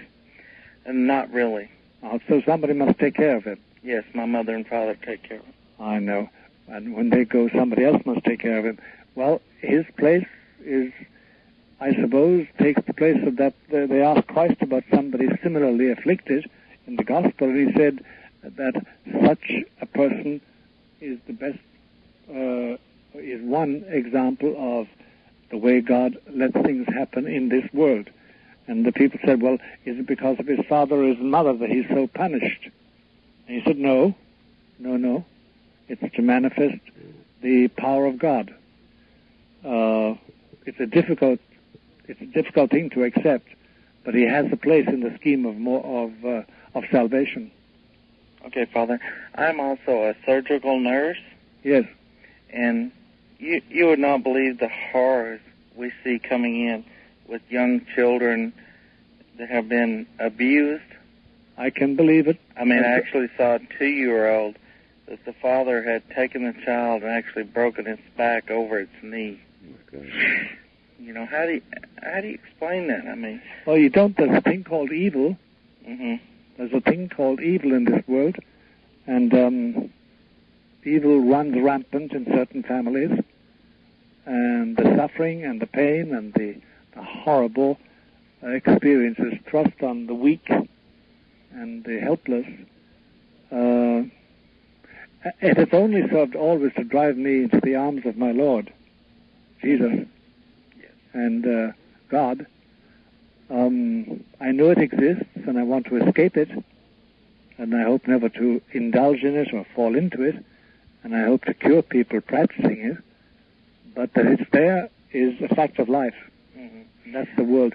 There's a long story behind that, a long, long cosmic story, which you know probably as well as I could explain it, but it's the existence of evil. Well, I know, but I mean, you know, it's just somehow you say, who's looking out for these children? I mean, they can't help themselves. They didn't do anything to deserve that. They know they did nothing to deserve it at all. All you can do is, well, if you can restore them physically, that's one thing you can do. But if, like a little child with his back broken, I'm sure it died. Yes, it did. But then, at that stage, your faith must enter, because when I have come across children like that, for instance, to give you an example, if it doesn't shock everybody listening, I had access to a child who had been sodomized, a little girl, by her daddy. I've seen many, sir. What? I've seen many. Yeah, and she was just a year and a half, almost 2 years old, but she had been baptized, of course. What I do is I associate their sufferings, because she suffered. Mm-hmm. I associate her sufferings with the sufferings of my Lord Jesus, who died for all sinners, in the hope that her sufferings can be turned to good use by Christ himself. That's the only... And I also pray to little babies like that. I have a whole list of them, by the way, which I recite every day. It's sad in itself. It is very sad. The only thing is that this life is sad in several aspects, and we can't let that dominate, because we have a glorious Savior, and we have a glorious God, and that he has allowed evil is one of the biggest mysteries we have to face. But yes, sir, I agree with that. Yeah, I have one more key question. What is it? All right. It's something I proposed to actually my priest in town. He could not answer it for me. Yes. We say that in heaven, yes, there's no sorrow, there's no sickness, there's only everlasting happiness and love. Yes. Let's say, for example, take Art, for example. Yes. We all know how close he is to his mother, how much he loves his mother. Art Bell, you're talking about. Yes. Let's say he gets to heaven. Yes. And for some reason, it's just an example, his mother isn't there. Yes. How do you explain that? How do you account for that? I mean, how can you have happiness if the people you love are not around you? Well, the happiness in heaven, first of all, doesn't spring from the people around you. It springs from God. And number two, I really would be very surprised if Art Bell's mommy isn't there. No, I know. I was just. I really would be. I really mean that. No, I understand. I was just using it as an example. Look, it's more likely that you'll be missing me. No. We won't be missing you, Art. We're going to make sure that you come upstairs with us all. But the point is this: that when you get to heaven, when you are in God's presence, you are absorbed in Him, and anybody or anything not absorbed in Him, once this cosmos has passed away, fades out of your existence, fades out of your memory, fades out of life. So everything down here doesn't count. Well, it does count because it's down here that I work out my salvation. Mm-hmm. It counts. Oh, yes, it counts. My goodness. And that's one of the big, if I could say it, I don't want to be trumpeting this as triumphantly or invidiously, but one of the biggest differences between the early Protestants, at least, and Catholics was this, that, as you know, Luther, for instance, will say that you can do nothing to save yourself. You're justified by faith alone. Whereas Catholics have always said, no, you merit. You can merit punishment, you can merit heaven. And similarly, I must tell you, sir, that if I were in your place in the surgical wards, I would have a little baby family of about 3,000 already that I would have baptized with water, or at least baptized somewhere or other, and that I would have prayed to, so that their sufferings would be united with the sufferings of my Lord Jesus, because that's the way I can save souls. Well, I'm curious about something, caller. You advertised yourself as an atheist when you first called. Yes, sir. I understand an agnostic. I understand somebody who has not been able to quite make the leap of faith necessary to be one with God. But I don't understand an atheist. That's somebody, by definition, who believes there is no such thing as God. Is that correct? Yes, sir. I do not believe in God. I do not believe in the devil. If you don't believe in one, you can't believe in the other. That's right. You know, you're not a devil worshiper just because you're an atheist. Right. I'm a good person. I would treat my son right and wrong. But in the old saying of Missouri, I am a show-me person. Yes. And I just can't quite grasp the concept of faith. You know, I just can't quite grasp it. Yeah. It's like, you know, the old coin trick behind the ear where you say, where to go, I've got it. You know, I don't believe in magic. I don't believe in faith. I wish I could. I mean, I am envious of people who believe in an everlasting life. I'll tell you something. Yes, sir. Yeah, I'll tell you something. We said it to somebody earlier who was on with Art and myself. If I would like to love you, it's the beginning of love. Mm-hmm. And if I would like to believe, it's the beginning of belief. Because otherwise you'd say, I don't give a damn about it. Do you understand me what I'm saying? Yes, sir. So there's something there. And look, I don't know your personal life, and probably God will never give us the chance of consorting with and revealing each other to each other. But He has a plan for you because you're a good man. Yes, sir. And you're doing a good duty. And He will reveal Himself to you in His own way. It won't be, probably, the way He reveals Himself to Art Bell or to me, or to Art's wife or Art's mother, whatever it is. But you have found God already. You're not calling Him God. And I'll be praying for you. I thank you. All right. Thank you very much for the call. So even somebody who would say he is an atheist is not lost. Oh, no. Not like that, no. No, the soul is too valuable. Now, the only persons that seem to me to be lost, I stress the fact that seems to me, Art, is the perfectly possessed. Because that's a total renunciation, but a total renunciation of formal. I mean, it's done deliberately. What about a devil worshiper? Well, if he really worships the devil, he's possessed. perfectly possessed. You can't worship the devil, really worship him as the prince, as everything for you. I thought of, as I listened to you describe a perfectly possessed person, as someone who would not so actively be engaged in worship of the devil specifically, but might have cut a deal. Well, once they cut a deal, there's an act of worship implied, and usually it takes place. All right. Usually takes place. East of the Rockies, you're on the air with Father Malachi Martin. Hello. Hello. How are you today, Art? All right. Where are you? I'm in Austin, Texas. Yes, sir. Oh. Yeah, and I believe it was you, Art, first of all, that was asking why there was such a big change in the Catholic Church, and I was just going to suggest that if you think about it, there's probably no other religion anywhere that's quite as organized as that. So if you're wanting to weaken something, that'd be a good place to hit first, wouldn't it? Yes, it would. He's quite right. And for the father there, I wondered, has he encountered any things that are left from before there were, I guess you'd have to say, heaven and hell were separate?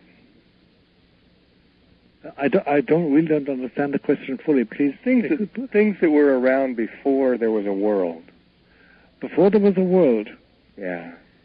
Well, the Lucifer and Satan and the other devils that we deal with today existed before there was a world. Mm-hmm. Anything besides them?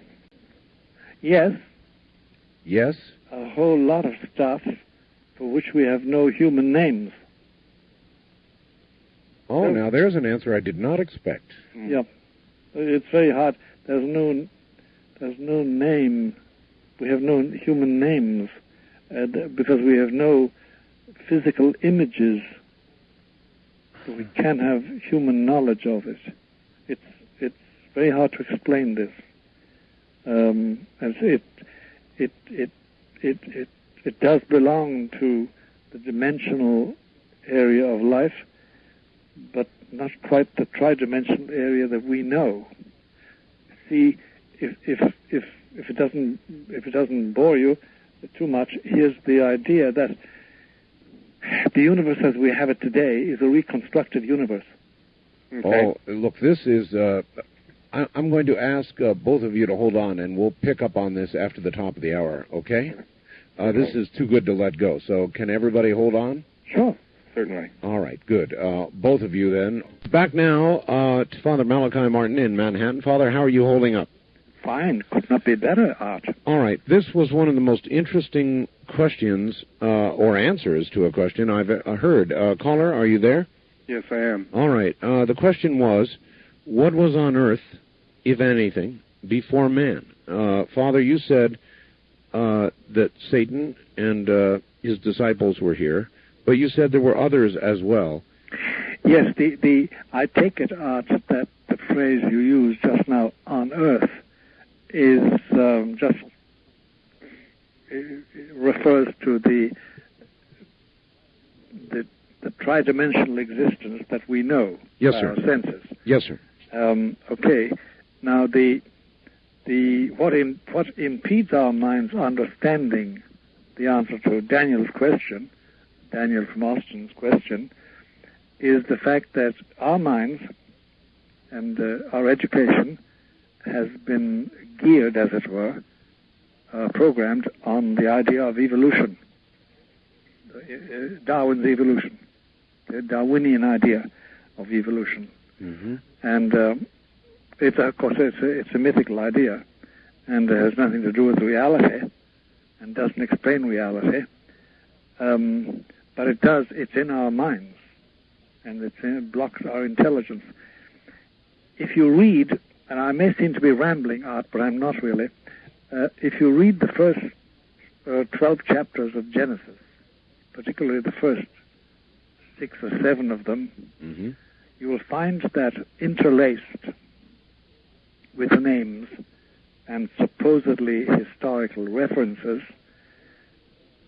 there are phrases and sentences which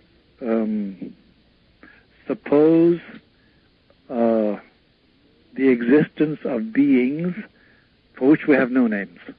They're called the sons of men and the sons of God, the Bnei Elohim, as they call it in Hebrew, and the daughters of men, etc., and the giants that lived in those days. You find all this. And the old Yahwist writer, the old writers, putting this Bible together in the 9th century BC, from the records they had, were doing their best to make a coherent statement, and all they could do was gather testimony. What I was referring to was this, that it would seem, it will take a long time to explain it though, it would seem that the universe as we know it today, you and I and Daniel and the rest of us, is a reconstruction of a universe that was almost destroyed by the first phase of God's creation, namely the angelic world. And the very form of our bodies, is an ad hoc restoration by God. And we won't have this sort of a body when we're in heaven. We will have our bodies, but not this sort of a body. Now, the reconstruction implies that the revolt of Lucifer and the angels that went with him, the Bible says 1/3, but, the Bible's numbers are just numerically interesting. It says that they revolted, and they almost destroyed the first handiwork of God, and there was a restoration in view of the coming of Christ later on, much later on. Now, what existed before that, what was destroyed by this terrible war, this terrible revolt, by the first creatures that came from God's hands, whom we call angels. Angel itself is an ad hoc name, as we say. There's nothing specific about it at all. And it's very hard to be specific about an angel. But anyway, the beings that existed and the forms they took, we have no human words for it. Those chapters of Genesis, the early chapters, they try to fix names like the sons of God, the Bnei Elohim, and Bnei Ha'adam, and the daughters of men, and the sons of God, and the giants, etc. They're all hoc names. They also were at a loss because we would not recognize them as human in our sense of the word, because what is human for us is something with legs and arms and a belly and genitals and a head and arms and exiting from the birth canal of a woman.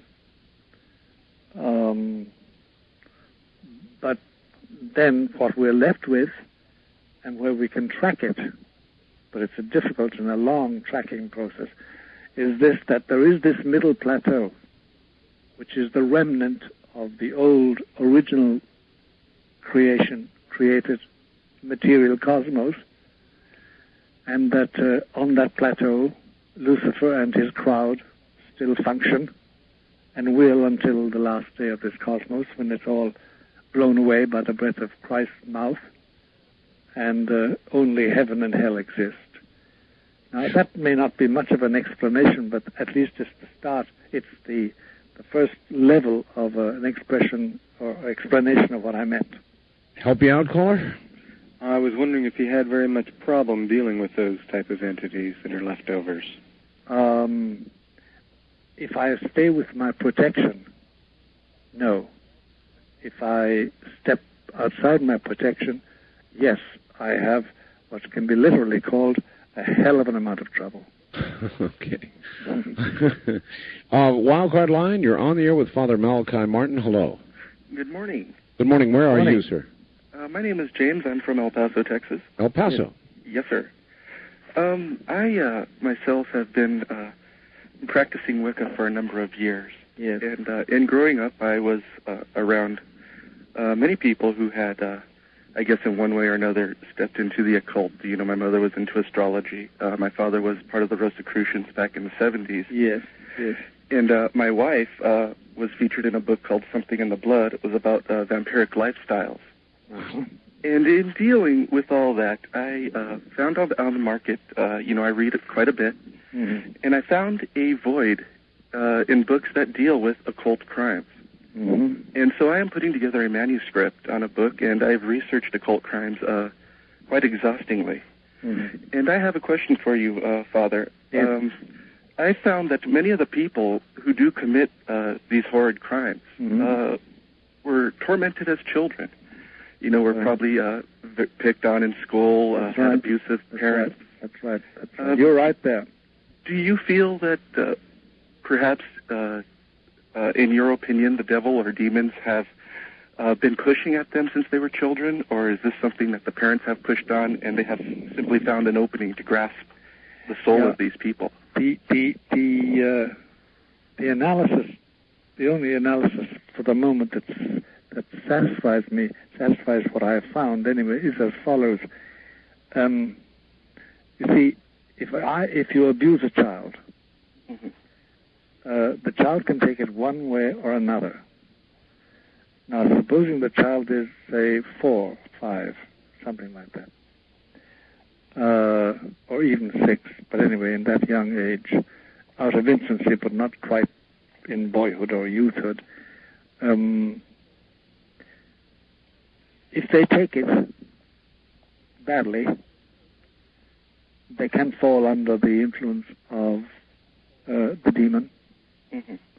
If they take it well, which they can, they don't. And what's the deciding factor? Their free will. And that's where there's an initial act of will. I think that everybody who comes into existence in this world,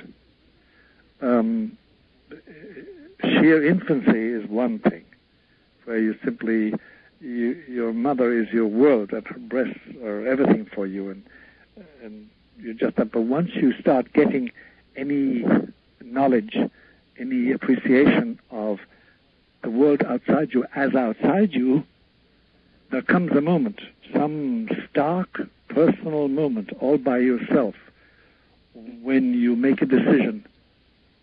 And I think you make a decision between light and darkness. There's a man called Jean-Paul Richter, a German writer. He's dead now, but he said that he was born in the Black Forest. His father was a woodcutter, and they lived in a small hut. And there was a pile of manure outside their door always, because his father had horses to drag the lumber. And he went out one morning when he was 2.5, 3, about 2.5 or 3 years, and he stood and climbed on top of the manure just to look out, because it was an easy thing to climb, and he heard the cock crowing, and he saw the first rays of sunlight over the tops of the pine trees, and he heard himself say to himself, "Ich bin ein Ich." I am an I'm a self. I am me. That's sort of a moment of choice. Well, I think that once you exercise free will, I'm sorry if I held the receiver badly out. Oh, I was about to talk to you about that. Yeah, I'm sorry about that, lad. I've just corrected it when I get excited. The point is that you can make a choice at that early age, which puts you within the realm of the demon. Or you can make a choice and put you in the realm of the angels. And why you make that choice, I do not know. I do not know the factors. I do not know. I think free will is the most extraordinary gift and the most dangerous gift we have. Do you feel that it is easier for the demons, or however you choose to embody them, to influence children who have lived abused lives? Yes, I think it is. Because no matter how lovely a child is, no matter how pure it's born, no matter how unsullied its mind and will are, it still has what Christians call original sin, that is the lack of grace. and once tempted to hit back at somebody hurting you, really tempted to do so, puts you within the realm of the demon. But it's more problematic than the latency period, which is problematic in itself. That early period between birth, after ensoulment, birth, and then early infancy. It hasn't been studied by churchmen intelligently, and it must be finally studied. Okay, one more quick question, Father. Sure. How does the Catholic Church deal with a lot of the crimes going on out there? I've noticed even, with my wife, she gets, pen pals that write to her through the book. And there's quite a many children out there falling into the fantasy vampire, whole space there. Yeah, the difficulty today in America, my friend, it's terribly hard to say how the church should behave or used to behave, because belief in the devil, belief in positive evil, has fallen through the roofs in the Catholic Church today amongst the clergy. And a lot of bishops simply don't believe in the devil, don't believe in positive evil. Everybody is good, according to them, and there's no such thing as evil, really. Devil? No. Devils? No. Hell? No. God is hell? No. God is too good. And it's a goody-goody theology. This, Father, has got to be the fifth time tonight I've heard vampirism mentioned. Yes, I know, because it is one spreading evil. It is still spreading. It's a new thing, and it's part of the lust for blood. And there is vampirism, as it is practiced today, is a means of worship of Satan when it's really practiced. All right. Blood. Murder. Yes. With malice and forethought. Yes. Mortal sin, yes. Yes, certainly. Certainly. When the state, any state, executes somebody for the crime of murder, yes. What is that? Well, I don't know what their motives are. It all depends what their motivation is. I know that if I were to approve of capital punishment for a person who is an established murderer or murderess, that there is the question of justice. I take your life deliberately, maliciously, knowingly. I must restitute, just as if I steal $100 of yours, the judge is going to say to me, give him back his $100, and I add a fine to it, but give him back his... You must make restitution. All right, Father, we're going to pick up on this. Sure. We'll be right back. Father, are you there? Yeah, of course I am. All right, good. Well, then, if murder is a mortal sin, then when the state takes a life, it is something else. Yes, it is, because the motivation, the intention is what makes the difference. And the state has felt it is empowered to inflict this loss of life as a punishment for an unjust action on my part, if I'm the person involved. As to the justification of that, that's something else, Art, which has engaged a long debate for a long time about various things. What to do about it? If I do take somebody's life, shouldn't I be deprived of my life? This is the argument of the people in charge in favor of capital punishment. Yes. The others say no. The best punishment is life without parole in prison. But the others respond, no, I'm sorry, you still are alive. You don't deserve to be alive. You've killed. You've deprived somebody of their life. And the debate goes on. All right. Wes, call us toll-free at 1-800-618-8255. Desert of California. Gary, we're going to have to start all over again. The only thing we don't let you do on this program is give your last name. Oh, I'm sorry. So let's begin again. Garrett from Mojave Desert. That's the way to do it. All righty. Good morning, my friends. Father, I had a question. Yes. I think today, a lot of our trouble is we forget who we are and what we're striving towards. Mm-hmm. I wondered if you had any comment on the 30-something volumes the Vatican has recently released and has held back since the 30s from Luisa Picaretta, called The Books of Heaven. Yes, I haven't read them all. I've read a lot of Luisa Picaretta. What revelations and impact do you think they might have on the ongoing changes in the church and for us? Well, it's very voluminous, and it's basic Catholic doctrine. There's no doubt about that. What difference it will make, it depends on who practices it and if it is practiced. If it's put, because she has a definite program. There is a definite program involved in her writings. And the writings are honored by everybody, cardinals and bishops and priests and nuns and people. I've heard it I don't know what the effect of it is going to be. Pardon me? I've heard it called a guidebook for the future church. Yes, that's a difficult thing it is called that by a lot of people, but she doesn't face, not quite formulate the problems that we have today, and presumably those will be the problems of tomorrow. The main problem being the total disintegration of the organization. The Pope, Bishop, Priest, Nun, Diocese, that structure is decaying, is obsolescing, and is not reviving. The structure of the church is up for grabs, and she doesn't touch on that.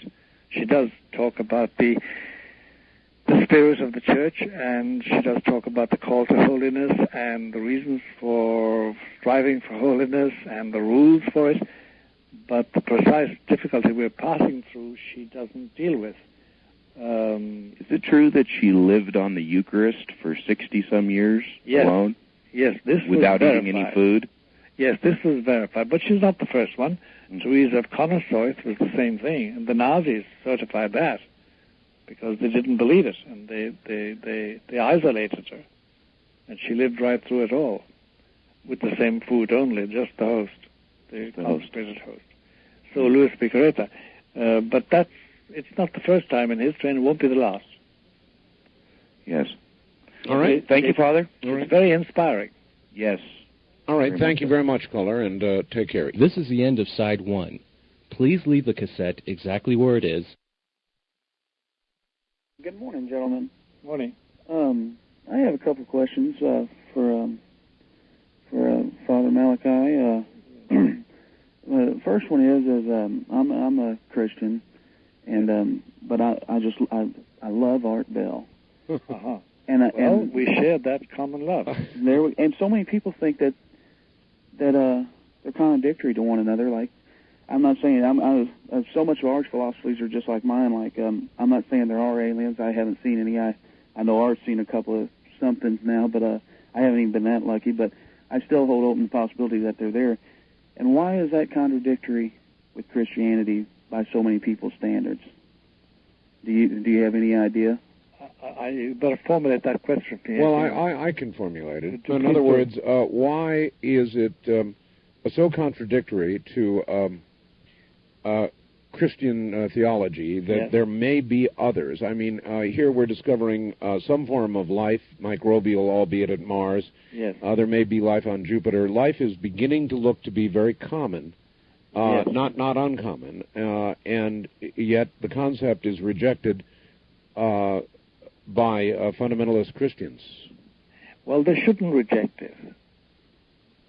I don't think they should reject any factual evidence in our cosmos. They should not reject it.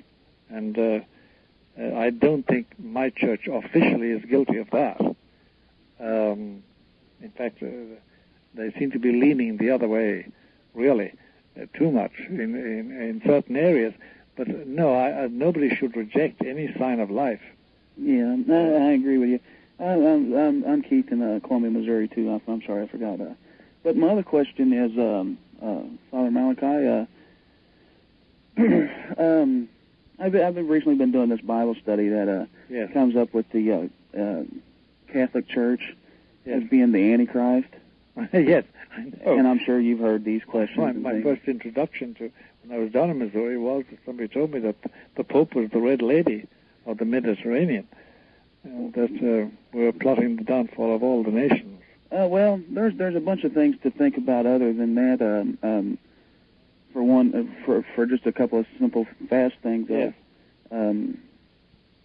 The changing from the Sabbath day from Saturday to Sunday is like a big one that just really jumps out at me. And the changing of the fourth commandment from remember the seventh day Sabbath day to just remember the Sabbath day. Are you a Seventh-day Adventist? I went to the church a couple of times and I kind of liked it. It's appealing. It is appealing, but I'll tell you what happened to me.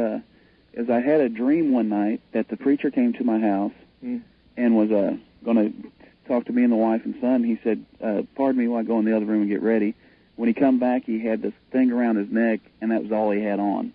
Oh boy! He was nude, and it was just in a dream. But I was also just studying some of Daniel's dreams and interpretations, and I was like, "Man, is God trying to tell me something?" So I never went back. But recently, I thought maybe God was telling me everything you see with this guy is everything you get. You know, that he's not hiding nothing, and so I'm gonna go back again. Yeah, and say your prayers, because God will give you direction. There's no doubt about that. Yeah. I sure appreciate it, and Archie, have a great show. Thank you, my friend. Take care.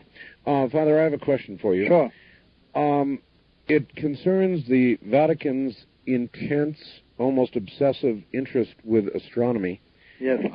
In Arizona, the Vatican, despite environmental obstacles that would not normally be overcome by anybody else, in conjunction with the University of Arizona, muscled its way onto Mount Graham and constructed an observatory. Yes. Can you enlighten me at all as to why they have such an obsessive interest in astronomy?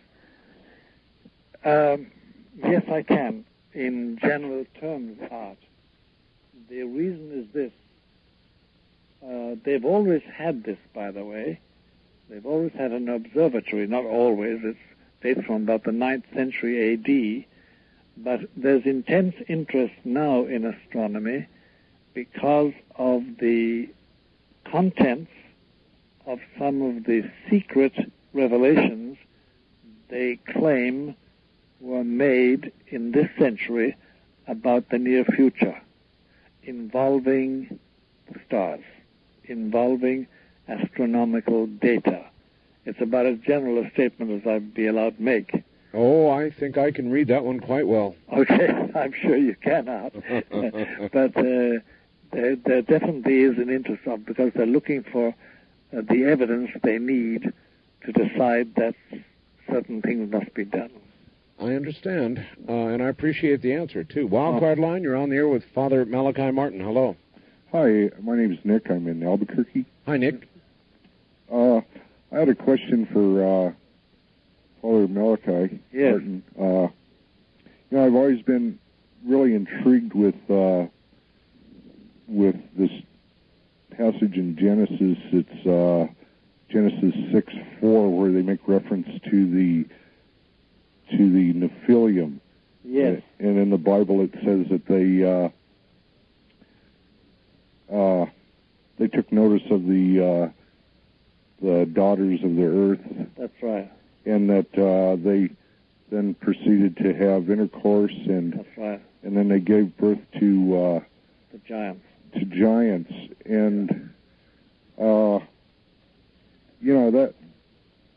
I was wondering exactly who the Nephilim are, and also if I imagine they're entities, or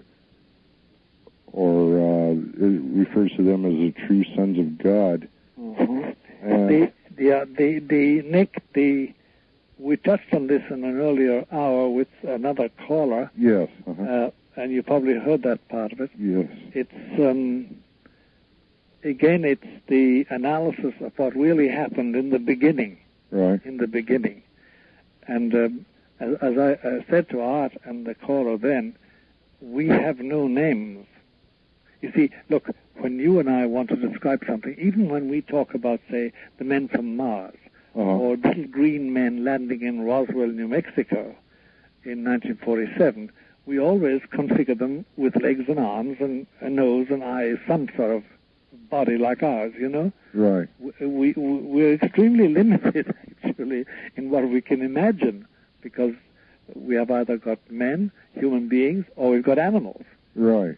But the difficulty is that there does seem to be suggestive evidence that before the human race peopled this particular patch of the cosmos, there were other beings, not human, no, but we have no faces, we have no way of describing their appearance, we have no names for them, because we can't configure them physically. You know what I mean? Yeah. Well, you know, it's a difficulty, and the Nephilim is one of the mysterious, and the B'nai Elohim, the sons of God.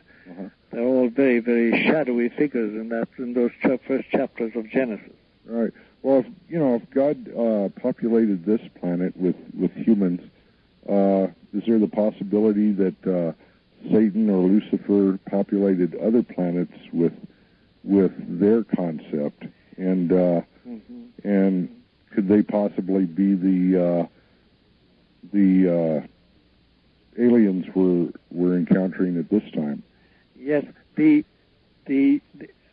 any information we have, which is very sparse anyway, any evidence we have, Nick, about this restricts living beings to this galaxy and this particular planet in this galaxy. I see. So it does limit that, but that doesn't mean that that's complete. But as far as we know, and then as regards the beings we think we're now, the UFOs as we call them, and I'm not saying that derisively like the green men from Mars or something like that. I'm saying it, but I think that so far the evidence is that it's demonic in origin. I see. Now, there's one element which is certain. It is that the function of the original angels created like that, they were the first wave of creation, it was to serve and to govern the cosmos of man. Right. But that went awry. So basically the Nephilim are the fallen angels, the followers of Lucifer? Or? We don't quite know, Nick. I can't say that. I wish I could give you an answer to that. We don't know. All right, let me try and phrase it this way, Father. If Mount Graham were to suddenly detect something, some sort of ship, some sort of something headed toward Earth that was unambiguously a craft, not of Earth, they would assume that automatically then to be demonic. Yes, although, yes, it's very hard. That's a hard question to answer, Art. It really is. I'd be going beyond the evidence if I said yes or no to that. It's a difficult thing to answer. It's a very difficult thing to answer. I don't know, Art. I must confess to you, I don't know. I wish I did, but I don't. Maybe it's one of those things that it is better not to know. Well, for the moment, yes. The only word we have on it is take care of things on this Earth. Don't worry about what happens on other planets. But it's amazing, isn't it? Let's all reflect on it for a moment. It's amazing how the interest this little machine on the Martian landscape has aroused. Yes. It's amazing. It's only a little machine on 4 wheels, and we're just talking about rocks. Yes. You know? Yes. But the idea of the whole thing has fascinated people who are listening to the broadcast and seeing that mosaic of pictures. So I don't know what to say about all that. To imagine that at one time Mars was like Waterworld, that there was a planet-wide flood, and that it was covered with water. That's a lot to imagine, Father. It is a lot. Where there was water, where there is water, generally there is life. That can be 3.5 billion years ago, and now it's a dried up desert of a planet. Yeah. Yep. It's very, very funny. You see, but Art, I must sort of show my colors in one sense. We do not know yet, and probably we'll have to wait until eternity to find out. We do not know the extent of the damage done by the revolt against God. We don't know the extent of that damage. Maybe we're looking at evidence. I sometimes suspect we are, but I've no grounds for proving it. It's my difficulty. Father, we've done it again. We're at the end of the program. I know, it's ridiculous, Art. It goes like 1 hour. I know. Whoosh.